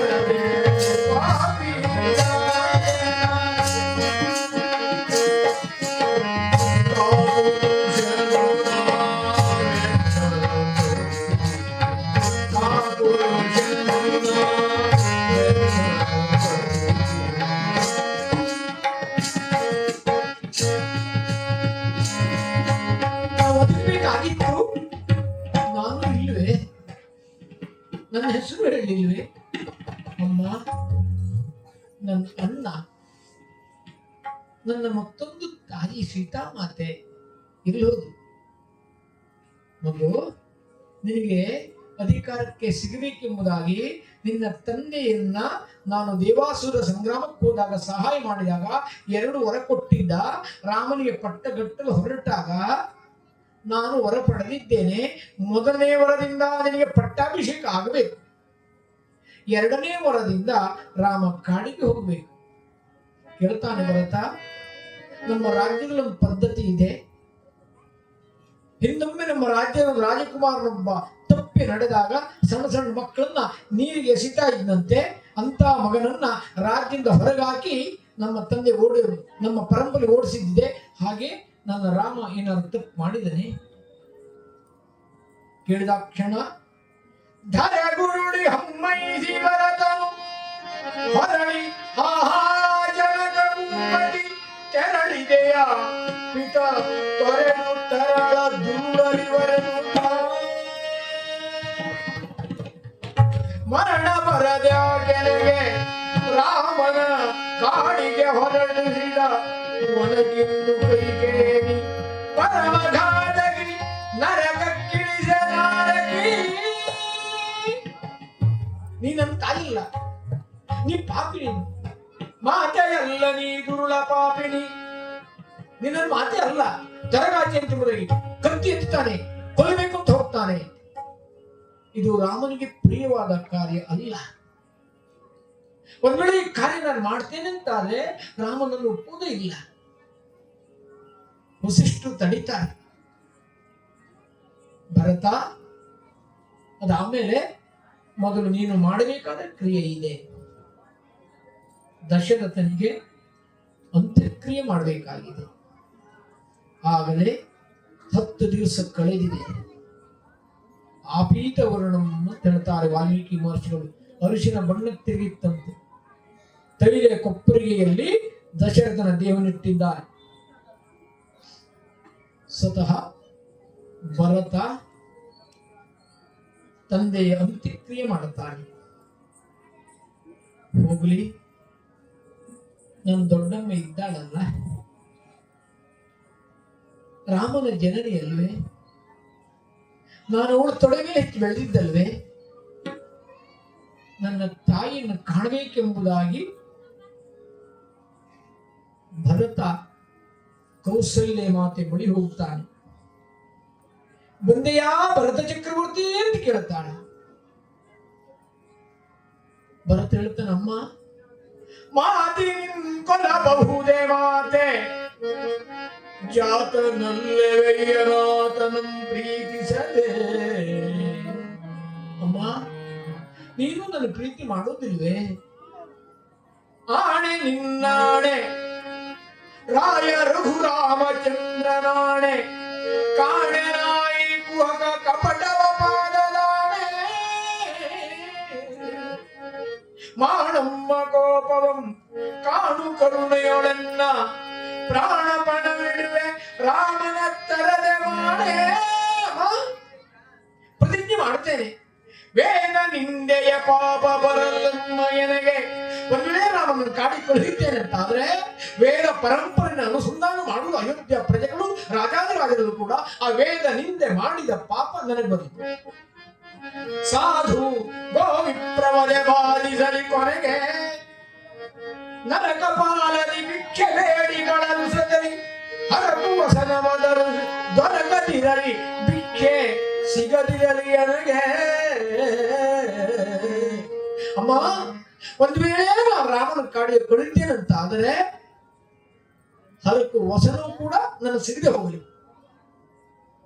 ಅಲ್ಲ, ಅಯೋಧ್ಯೆ ಪ್ರಜೆಗಳು ಒಂದು ಬಿಂದು ನೀರನ್ನ ಭರತನಿಗೆ ಕೊಡದೆ ಹೋಗಲಿ, ನಿನ್ನ ಪಾದದಾನೆ. ಕೌಸಲ್ಯ ಒಪ್ಪಿಕೊಳ್ಳುತ್ತಾಳೆ. ಮಗು, ನಾ ತಪ್ಪು ತಿಳ್ಕೊಂಡಿದ್ದೆ. ರಾಮನನ್ನು ಕಳೆದುಕೊಂಡ ದುಃಖದಲ್ಲಿತ್ತಲ್ವೇ, ಆ ದುಃಖ ನೀನು ಒರೆಸಿದೆ ಮಗ. ಒಪ್ಪಿಕೊಳ್ಳುತ್ತಾಳೆ. ಆ ಕುಟುಂಬದ ಬಾಂಧವ್ಯ ನೋಡಿ ಹೇಗಿತ್ತು ಎಂಬುದಾಗಿ. 12 ದಿನ ಆಗಿದೆ. ಅಧಿಕಾರ ಸ್ವೀಕಾರ ಮಾಡಬೇಕು. ಭರತ ಒಪ್ಪದೇ ಇಲ್ಲ. ನಮ್ಮ ರಾಜ್ಯದ ಪ್ರಕಾರ, ನಮ್ಮ ಶಾಸನದ ಪ್ರಕಾರ ಹಿರಿಯವರೇ ರಾಜ್ಯ ಆಡಳಿತ ಮಾಡಬೇಕು. ನಾನು ಅದಕ್ಕೆ ಯೋಗ್ಯನಲ್ಲ. ರಾಮನ ಆಜ್ಞೆ ಇಲ್ಲದೆ ನಾನು ಅಧಿಕಾರ ಸ್ವೀಕಾರ ಮಾಡುವುದಿಲ್ಲ. ನನಗೆ ಬೇಡಲೇ ಬೇಡ. ಕಾರ ತರುವೆ ರಾಮನ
ಅರಣ್ಯಕ್ಕೆ ಹೋಗ್ತೇನೆ, ರಾಮನು ಕರೆತರದೆ ನಿಮಗೆ ಪ್ರತಿಜ್ಞೆ ಮಾಡಿದ. ಕವಿಗಳು ವರ್ಣನೆ ಮಾಡ್ತಾರೆ, ಹೇಗೆ ಮಾಡಿದ್ದಾನಂತೆ. ಭರತ ಹೊರಟ ಮನೆಗೆ ರಾಮನ ಕರೆದು ತರಲು ಪುರಕ್ಕೆ, ಭರತ ಹೊರಟ ಮನೆಗೆ ರಾಮನ ಕರೆದು ತರಲು ಪುರಕ್ಕೆ, ಫಲವು ನಿರ್ಮಾಣವು ಸಾಕೆದು ಸಾಕಿ ಸಾಕಿದಾರದೆ ರಾಮನಿಗೆ ನಗರದ ಗಾಯಕ ಪುರುಷಿಗಳು ಗತಕಾರಕವನಿ ಕಾಡ ಅರಜಗಳು ಧನಿಕವನಿಕವನ ಸಕಲ ವಸ್ತಗಳು ಸೇನಾಪದ ಸಂಚಲನವು ಸೇರಿ ಭಾವನೆಗಳನ್ನು ಕರಡಿಸು ಹೊರಜಗಳು ಭರತ ಹೊರಟ ಮನೆಗೆ ರಾಮನ ಕರೆದು ತರಲು ಪುರಕ್ಕೆ. ರಾಮನ ಕರೆತರಬೇಕೆಂಬುದಾಗಿ ಅಡಿ ಅಯೋಧ್ಯವೇ ಭರತನ ಸಂತೆ ಹೊರಟು ಹೋಗ್ಬಿಟ್ಟಿದೆ. ಭರದ್ವಾಜ ಆಶ್ರಮಕ್ಕೆ ಬರುತ್ತಾನೆ. ಭರದ್ವಾಜ ಪ್ರಶ್ನೆ ಕೇಳ್ತಾರೆ, ಭರತ, ನೀನು ಕೂಡ ನಿನ್ನ ತಾಯಿಯಂತೆ ರಾಮನನ್ನ ವಂಚಿಸಲು ಬಂದೆಯ? ಋಷಿಗಳ ಪಾದಕ್ಕೆ ಪಡಮಾಡುತ್ತಾನೆ. ನಿಮ್ಮ ಪಾದದಾಣೆ, ನಾನು ಅದಕ್ಕೆ ಬಂದವನೇ ಅಲ್ಲ, ನನ್ನ ರಾಮನನ್ನ ಕರ್ಕೊಂಡು ಹೋಗ್ಬೇಕು ಎಂಬುದಾಗಿ ಬಂದನು. ಯಾವ ಗುಹನ ಅರಮನೆ ಇತ್ತೋ ಆ ದಾರಿಯನ್ನ ಭರದ್ವಾಜರು ತೋರಿದ್ದಾರೆ. ಭರತ ಗುಹ ದೂರದಲ್ಲಿ ಯೋಚನೆ ಮಾಡ್ತಾನೆ, ದೊಡ್ಡ ಸೇನೆ ಬಂದಿದೆಯಲ್ಲ, ಬಹುಶಃ ಭರತ ಕಾಡಿಗೆ ಹೋದ್ರೂ ಕೂಡ ರಾಮನ ಬಿಡಬಾರದು, ಕೊಲ್ಲಬೇಕೆಂಬುದಾಗಿ ಯೋಚನೆ ಮಾಡಿರಬೇಕು. ಅತಿ ಪ್ರೀತಿ ಪಾಪ ಶಂಕೆ ಹೇಳ್ತದೆ ಶಾಸ್ತ್ರ. ಎಲ್ಲ ಸಿದ್ಧತೆ ಮಾಡಿಕೊಂಡಿದ್ದಾನೆ. ಆದರೆ ಭರತ ಹತ್ತಿರಕ್ಕೆ ಬಂದಾಗ ಪರೀಕ್ಷೆ ಮಾಡ್ತಾನೆ. ಎಲ್ಲ ಪರೀಕ್ಷೆಯಲ್ಲೂ ಭರತ ಗೆಲ್ಲುತ್ತಾನೆ. ಈ ಮರದಡಿಯಲ್ಲಿ ರಾಮ ಮಲಗಿದ್ದ ಕೇಳಿದಾಕ್ಷಣ ಅವನ ಮಲಗಿದ ಜಾಗದ ಮಣ್ಣನ್ನ ಕಣ್ಣಿಗೆ ಒತ್ತಿಕೊಳ್ತಾನೆ ಭರತ. ಇಲ್ಲೇ ಸೀತಾಮಾತೆ ಮಲಗಿದ್ದಾಳೆ ಹೇಳಿದಾಗ, ನನ್ನತ್ತಿಗೆ ಶ್ವೇತಚಿತ್ರ ಪಡಿ ನೆರಳಿನಲ್ಲಿ ಹಂಸ ತುಳಿಕಾ ಕಲ್ಪದಲ್ಲಿ ಪೌಡಿಸಬೇಕಾಗಿತ್ತು, ನನಗಾಗಿ ಹಾಳು ಮಣ್ಣಿನಲ್ಲಿ ಮಲಗಿದಳೆ. ಬರೀ ನೀರನ್ನು ಕುಡಿದು ಇಂದಿನ ದಿವಸ ಕಳೆದಿದ್ದಾನ ತಕ್ಷಣ ಭರತ ಕುಸಿದು ಹೋಗಿದ್ದಾನೆ. ಗುಹನಿಗೆ ಕೈ ಮುಗಿತಾನೆ. ಏ ಗುಹ, ನಿನ್ನ ಗಹನವಾದ ಹೃದಯ ಗುಹ್ಯದಲ್ಲಿ ಗಹನವಾದ ರಾಮನ ಗುಹ್ಯವಾಗಿ ಇಟ್ಟುಕೊಂಡಿದ್ದೀಯಲ್ಲ, ಆ ನನ್ನ ರಾಮನನ್ನ, ನಿನ್ನ ಹೃದಯ ಗುಹೆಯಲ್ಲಿದ್ದಂತ ರಾಮನನ್ನು ತೋರಿಸಿಕೊಡು. ರಾಮನಲ್ಲಿ ಪೋದ ರಾಮನಲ್ಲಿ ಪೋದ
ಲಂಕೆ ಬಿಟ್ಟು ರಾಮ ಬಿಟ್ಟ ಬಾಣದೋಪಾದಿಯಲ್ಲಿ ಭರತ ಮುಂದೆ ಓಡು ಬರುತ್ತಿರುವಂತೆ ದೂರದಲ್ಲಿ ಲಕ್ಷ್ಮಣ ನೋಡುತ್ತಾನೆ. ಮರಹತ್ತಿ ನೋಡಿದ, ಏನೋ ಬಂದಾಗ ಆಯ್ತಲ್ಲೇ, ಏನೋ ಗದ್ದಲ ಕೇಳ್ತಾ ಇದೆ. ಹೇಳ್ತಾನಲ್ಲಿ ಎಷ್ಟು ಸೊಗಸಾಗಿ ಹೇಳ್ತಾರೆ. ನಮ್ಮ ಕುಮಾರವ್ಯಾಸ ಭಾರತದ ರಾಮಾಯಣ ಭಾರತ ಹೇಳಿದಂತೆ ನಮ್ಮ ಕನ್ನಡದ ತರವೇ ನರಹರಿ ಕವಿಗಳು ಆ ರಾಮಾಯಣ ವರ್ಣನೆ ಮಾಡಿ ಹೇಳ್ತಾರೆ. ಆರಿ ಸಣ್ಣ ಕ್ರಿಯರು ವಾಂತರದಿ ಬೈದಿಟ್ಟುವ ನಿಶಿಂಗದಿಂತೆಗೆ ನಿಶಾಚರವ ಏನ್ ನೋಡ್ತಾ ಇದೆ, ಏನೇನ್ ಸೇನೆ ಮಾರಿಬೇನೆ ಏನ್ ಬರ್ತಾ ಇದೆ, ಅಣ್ಣಾದನ ರಾಜ್ಯಗಳು ಈಗ ಭರತ ಬರ್ತಾ ಇದ್ದಾನೆ, ನಾನು ಕೊಲ್ತೇನೆ ಎಂಬುದಾಗಿ ಗರ್ಜಿಸಿದಾಗ ರಾಮ ಸಮಾಧಾನ ಮಾಡ್ತಾನೆ. ತಾಳಪ್ಪ, ಒಂದು ವೇಳೆ ಅಗಸ್ತ್ಯರು ಸಮುದ್ರ ಅಪೋಷಣೆ ಮಾಡಿದವರು, ಮೂಲ ವಾಲ್ಮೀಕಿ ರಾಮಾಯಣದಲ್ಲಿ ಉಂಟದು.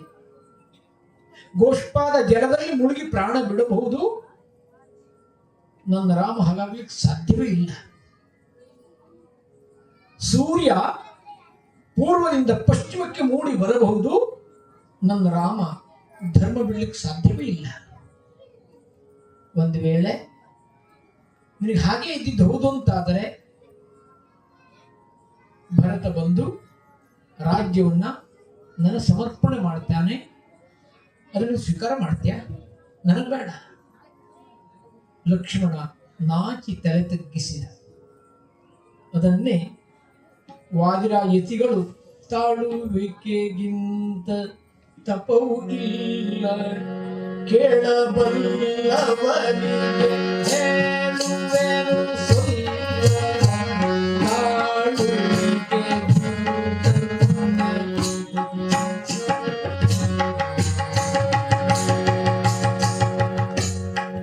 ಸೊಗಸಾಗಿ ಹೇಳ್ತಾರೆ. ಎಲ್ಲಿಯೂ ತಾಳ್ಬೇಕು.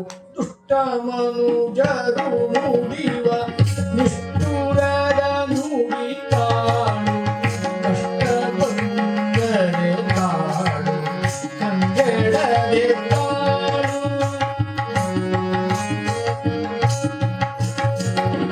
ನೆಟ್ಟ ಸಸಿ ಫಲ ಬರುವ ತನಕ ಶಾಂತಿಯ ತಾಳು,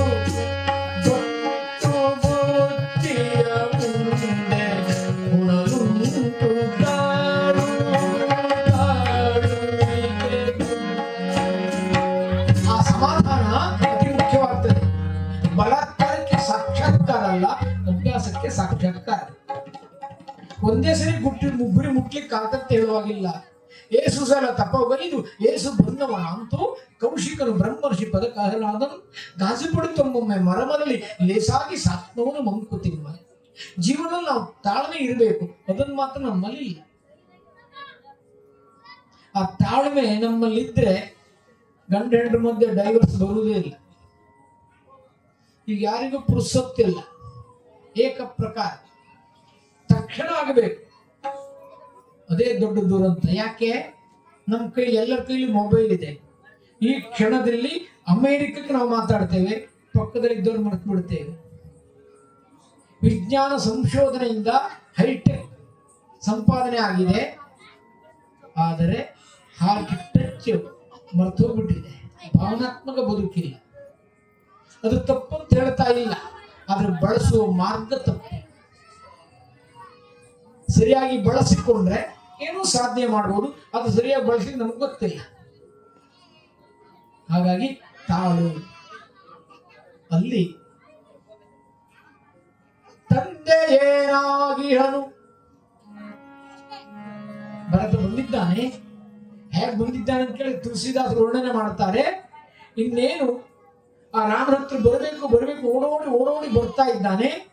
ಬಂದಾಗ ರಾಮ ಅಂತ ಕರೀಲಿಕ್ಕಾಗದೆ ಬಿದ್ದೋಗ್ಬಿಟ್ಟ. ಅವ ಬಿದ್ದೋದಾಗ ರಾಮ ಬಂದು ಒಪ್ಪಿಕೊಳ್ತಾನಂತೆ. ಅಂತಂದ್ರೆ ಜೀವನದಲ್ಲಿ ಸಾಧಕ ಸಾಧನೆ ಮಾಡ್ತಾ ಮೇಲಕ್ಕೆ ಬರಬೇಕು, ದೇವರು ಅವತಾರ ಮಾಡಿ ಕೆಳಗೆ ಇಳಿಬೇಕು. ಇದು ಸಂಗಮ. ತುಳಸಿದಾಸ ವರ್ಣನೆ ಮಾಡ್ತಾರೆ. ಅಲ್ಲಿ ಎಲ್ಲರಿಗೂ ದುಃಖ ಆಯ್ತಂತೆ. ಎಷ್ಟು ದುಃಖ ಆಯ್ತು ಅಂತ ಕೇಳಿದ್ರೆ, ಅಂತ ವೈಶಾಖ ಮಾಸದಲ್ಲೂ ಮಂದಾಕಿನಿ ನದಿಯಲ್ಲಿ ಪ್ರಭಾವಂತಂತೆ ರಾಮ ಭರತ ಲಕ್ಷ್ಮಣರ ಸಂಗಮದ ಆ ಕಣ್ಣೀರಿನಿಂದ ಹೇಗಿರ್ಬೋದು ಅಂತ ನೋಡಿ, ಕಲ್ಪನೆ ಮಾಡ್ಕೊಳ್ಳಿ. ಅಲ್ಲಿ ರಾಜ್ಯದ ರಹಸ್ಯವನ್ನ ರಾಮ ಪ್ರಶ್ನೆ ಕೇಳ್ತಾನೆ. ಅದಕ್ಕಾಗಿ ಒಂದು ಪರ್ವವನ್ನ ವಾಲ್ಮೀಕಿ ಮಹರ್ಷಿಗಳು ಧಾರೆ ಬಿಟ್ಟಿದ್ದಾರೆ. ರಾಮ ರಾಜ್ಯ ಏನಂತ ಕಲ್ಪನೆ ಇದೆಯಲ್ಲ ಅದನ್ನು ಓದಿ ತಿಳ್ಕೊಳ್ಬೇಕು. ನೀನು ರಾಜ್ಯಕ್ಕೆ ಬರಬೇಕು. ರಾಮ ಒಪ್ಪೋದೇ ಇಲ್ಲ, ಭರತನಿಗೆ ಬೇಡ. ಎಂತ ಸ್ಪರ್ಧೆ ನೋಡ್ರಿ ಇದು. ನಮ್ಮಲ್ಲಿ ಅಧಿಕಾರಕ್ಕಾಗಿ ಸ್ಪರ್ಧೆ, ಒಂದು ಓಟಿಗಾಗಿ ಕೋಟಿ ರೂಪಾಯಿ ಖರ್ಚು ಮಾಡೋದಿದ್ದಾರೆ. ಆದರೆ ಭರತನಿಗೂ ರಾಜ್ಯ ಬೇಡ, ರಾಮನಿಗೂ ರಾಜ್ಯ ಬೇಡ. ಅವೇನು ಮಾಡಬೇಕು? ಅಲ್ಲಿ ವಸಿಷ್ಠರು ಹೇಳ್ತಾರೆ, ಎಂತ ಮಾತು ಹೇಳ್ತಾರ ಅಲ್ಲಿ ನನ್ನ ತರುವೆ ನರಹರಿ ಕವಿಗಳು. ತಂದೆಯಡಗಿದ ಬಳಿಕ ನೀನೇ ತಂದೆ, ತಾಯಿಯ ಮನಿಜಾತೆಯು ಕುಂದನೆಣಿಸುವರೆ ಮನೆಯ ಮಕ್ಕಳ ಮರೆವ ಮಾತೇನು. ಯಾರಿದ್ದಾರೆ ಅಣ್ಣ? ಆದೊಡಲೆ ರಾಜೇಂದ್ರ ನಿರ್ಣಯ ಪಾದುಕೆಯ ಚಿತ್ತೈಪುದು, ಪಾದವೆಂದೇ ಕಂಡು ಸೇವೆಯ ಮಾಡಿಕೊಂಡಿಯೇನು. ಕಾದಿಯನು 14 ವರುಷವ ಮೇದಿನಿಗೆ ನೀ ತಿರುಗಿ ಬಾರದಿರೆ ಛೇದಿಸುವೆ ಈ ತನುವ ಅಗ್ನಿಯಿಂದ ನಾ ಭರತ. 14 ವರ್ಷ ಕಾಯ್ತೇನೆ, ನನಗೂ ರಾಜ್ಯ ಬೇಡ. ಹಾಗಾದ್ರೆ ಅಲ್ಲಿ ಮಧ್ಯದಲ್ಲಿ ವಸಿಷ್ಠರನ್ನು ಹೇಳ್ತಾರೆ, ರಾಮ ಪಾದುಕೆಯನ್ನು ಕೊಡು. ಹಾಗಾದ್ರೆ ರಾಮ ಪಾದಕ್ಕೆ ಹಾಕೊಂಡು ಬಂದಿದ್ದು ಅಂದ್ಕೊಂಡ್ರೆ ರಾಮ ಪಾದಕ್ಕೆ ಹಾಕೋ ಬಂದಿಲ್ಲ.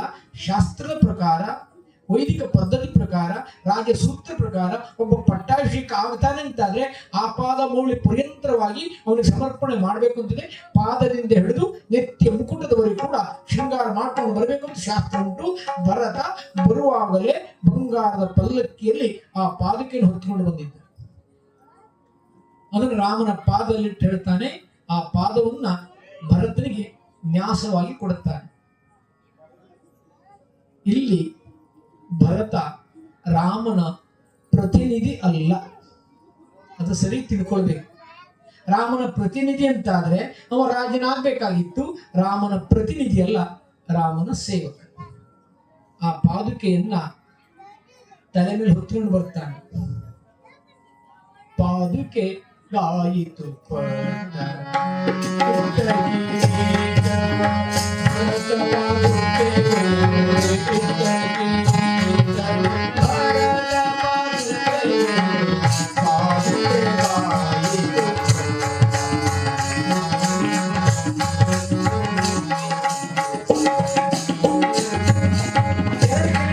ಭರತನಿಗೆ ಒಂದು ತಲೆ ಮೇಲೆ ಒಂದು ಕಿರೀಟ, ಆಮೇಲೆ ಆ ಪಾದುಕಾ ಹೇಳುವಂತ ಮತ್ತೊಂದು ಕಿರೀಟ.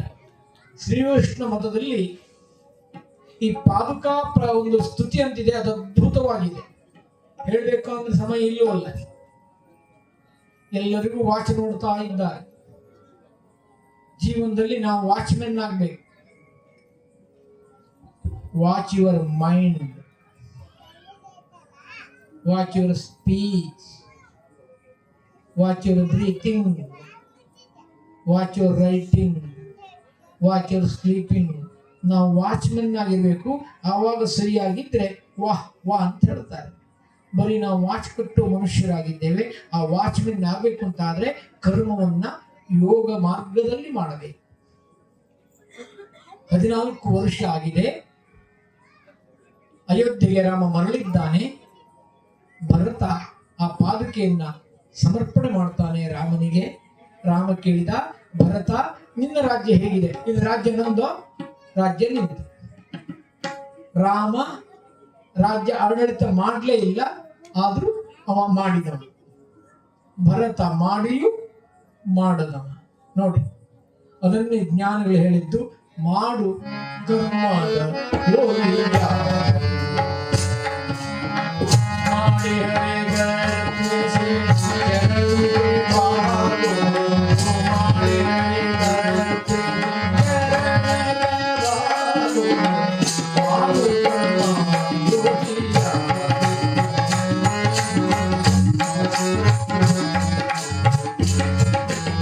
ಜೀವನ ಭೋಗಮಯವಲ್ಲ, ಜೀವನ ಯೋಗಮಯ.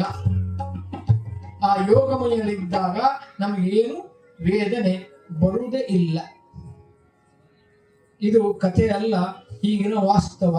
ಎಷ್ಟೋ ಜನರಿಗೆ ಕೆಳಗೆ ಕೂತ್ಕೊಳ್ಳಿಕ್ಕಾಗುದಿಲ್ಲ, ಕೂರ್ಚೆ ಇಲ್ಲ, ಕೆಳಗೊಂದು ಕೂತಿದ್ದೀರಿ, ಮಂಡಿ ನೋವಿನ ಬಗ್ಗೆ ಲಕ್ಷ್ಯ ಇಲ್ಲ. ಲಕ್ಷ್ಯ ಇದ್ದಲ್ಲಿ ರಾಮನ ಕಥೆ ಕೇಳಲಿಕ್ಕೆ, ಲಕ್ಷ್ಯ ಆ ಕಡೆ ಇದ್ದಾಗ ದೇಹದ ಲಕ್ಷ್ಯ ಇರೋದೇ ಇಲ್ಲ. ಇದು ಯೋಗ. ಜೀವನ ಯೋಗಮಯವಾದಾಗ ಮಾತ್ರ ಜೀವನ ಆನಂದಮಯವಾಗ್ತದೆ. ಜೀವನ ಆನಂದಮಯ ಆಗಬೇಕಾದ್ರೆ ಮೊನ್ನೆ ದಿನ ನಾವು ಹೇಳಿದಂತೆ ಅರೇನ ಮಾಡುವರು ಅರಿಂದಲೇನಹುದು ಪೂರ್ವ ಜನ್ಮದ ಕರ್ಮ ವಿಧಿವೆನ್ನ ಬಿಡಲು. ಪ್ರಾರಬ್ಧವನ್ನು ಬದಲಾಯಿಸಲಿಕ್ಕಾಗುವುದಿಲ್ಲ, ಭವಿಷ್ಯವನ್ನು ನಿರ್ಮಾಣ ಮಾಡ್ಕೊಳ್ಳಿಕ್ಕಾಗ್ತದೆ. ಹಾಗಾಗಿ ಅಯೋಧ್ಯೆಯಲ್ಲಿ ದಶರಥನ ಉಳಿಸ್ಕೊಳ್ಳಿಕ್ಕಾಗಲಿಲ್ಲ. ಆದ್ರೆ ದಶರಥ ಹಾಕಿಕೊಟ್ಟ ಮಾರ್ಗದ ಮೂಲಕ, ಆ ಧರ್ಮದ ಮಾರ್ಗದ ಮೂಲಕ ತಮ್ಮ ವ್ಯಕ್ತಿತ್ವವನ್ನ ಪ್ರಕಟಿಸಲಿಕ್ಕಾಯಿತು. ಅಂತಹ ನವರಾತ್ರಿಯ 3 ದಿನ ಪರ್ಯಂತರವಾಗಿ ಪೂಜನೀಯ ಸ್ವಾಮೀಜಿಯವರ ಆಜ್ಞೆಯಂತೆ ನಾವು ಹರಿಕಥೆಯನ್ನ ಸೇವಾರ್ಥ ಸಮರ್ಪಣೆ ಮಾಡ್ತಾ ಇದ್ದೇವೆ. ಒಂದು ತಿಳ್ಕೊಳ್ಬೇಕು, ಹರಿಕಥೆ ಉದ್ಯೋಗ ಅಲ್ಲ. ಹರಿಕಥೆ ಉದ್ಯೋಗ ಅಂತಾದ್ರೆ ತಿಂಗಳಿಗೆ 2 ರೂಪಾಯಿ ದುಡಿಮೆ ಇಲ್ಲ. ಯಾವಾಗ ಒಮ್ಮೆ ನವರಾತ್ರಿಯೋ ಚೌತಿಯೋ ದೀಪಾವಳಿಯೋ ಈ ಸಂದರ್ಭ ಮಾತ್ರ ಕರೀತಾರೆ, ಅವಾಗ ಮಾತ್ರ ನಾವು ಹರಿದಾಸರಾಗೋದಲ್ಲ. ಪತಿವ್ರತೆ ಹೇಳಿದ್ದ ಆಗ್ಬೇಕಾದ್ರೆ ಗಂಡ ಇದ್ದಾಗ ಮಾತ್ರ ಪತಿವ್ರತೆ ಅಲ್ಲ, ಗಂಡ ಇದ್ದದ್ದಾಗಲೂ ಪತಿವ್ರತೆ. ಹಾಗೆ ಹರಿದಾಸರು ಹರಿಕಥೆ ಮಾಡುವುದು ಮಾತ್ರ ಹರಿದಾಸರಲ್ಲ, ನಿರಂತರ ಹರಿಕಥೆ ಚಿಂತನೆಯಲ್ಲಿದ್ದಾಗ ಮಾತ್ರ. ಹರಿಕಥೆಯನ್ನ ಯಾರು ಮಾಡಬಹುದು, ಆದ್ರೆ ಹರಿದಾಸನಾಗುವುದು ತುಂಬಾ ಕಷ್ಟ. ಅನುಭವದಲ್ಲಿ ಹೇಳ್ತೇವೆ. ನಮಗೆ ಹರಿಕಥೆ ದಾಸರಾಗ್ಲಿಕ್ಕೆ ಆಸೆ ಇಲ್ಲ, ಹರಿದಾಸರಾಗ್ಲಿಕ್ಕೆ ಆಸೆ. ಒಂದ್ ವೇಳೆ ನಾವು ಹರಿದಾಸರಾದ್ರೆ ನಾವು ಇಲ್ಲಿ ಬರೋ ಅವಶ್ಯಕತೆ ಇಲ್ಲ, ನೀವೇ ನಮ್ಮ ಹುಡುಗ ಬರ್ತೀವಿ. ಹಾಗಾಗ್ಬೇಕು ಅಂತ ಆದ್ರೆ ಹರಿಕಥಾ ಹೇಳುವಂತ ವಿದ್ಯೆಯನ್ನ ನನಗೆ ಧಾರೆ ಎರೆದ ನನ್ನ ಗುರುಗಳಿಗೂ ನನ್ನ ಮಾತಾಪಿತರಿಗೂ ಇದು ಸಮರ್ಪಣೆ ಆಗ್ತದೆ. ನಮ್ಮ ಪಾಂಡಿತ್ಯದ ಪ್ರದರ್ಶನ ಅಲ್ಲ.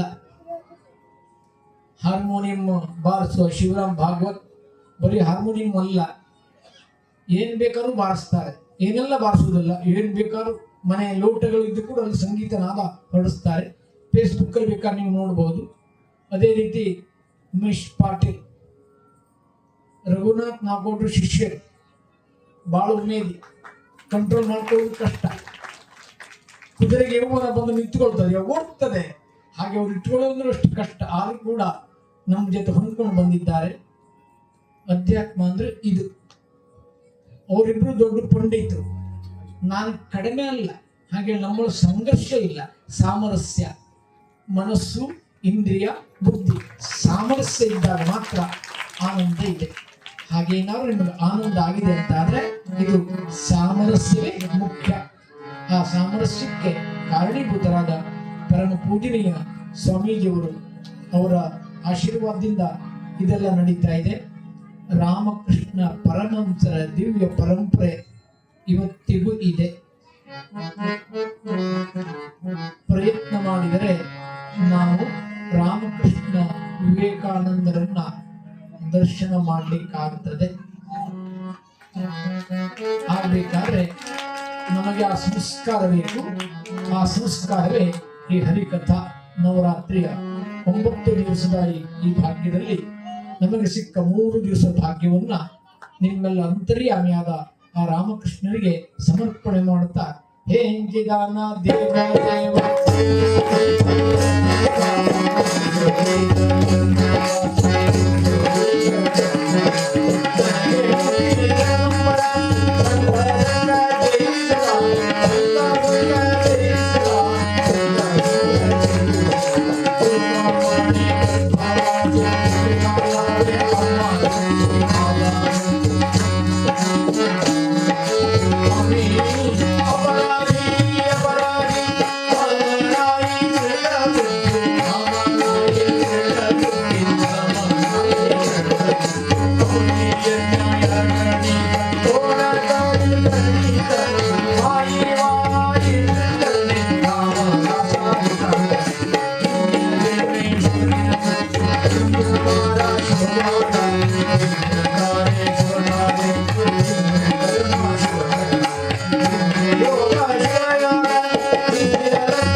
लक्ष्मी रमण गोविंदा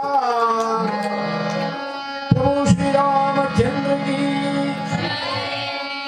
शारदा माता की जगद्गुरु रामकृष्ण परमहंस विवेकानंद भगवान की जगज्जननी महामाये की सदा सर्वदा योग तू सगडावा तुझे पाणी रे माझा उपेक्षा नको गुणवंता अनंता रघुनायका मानने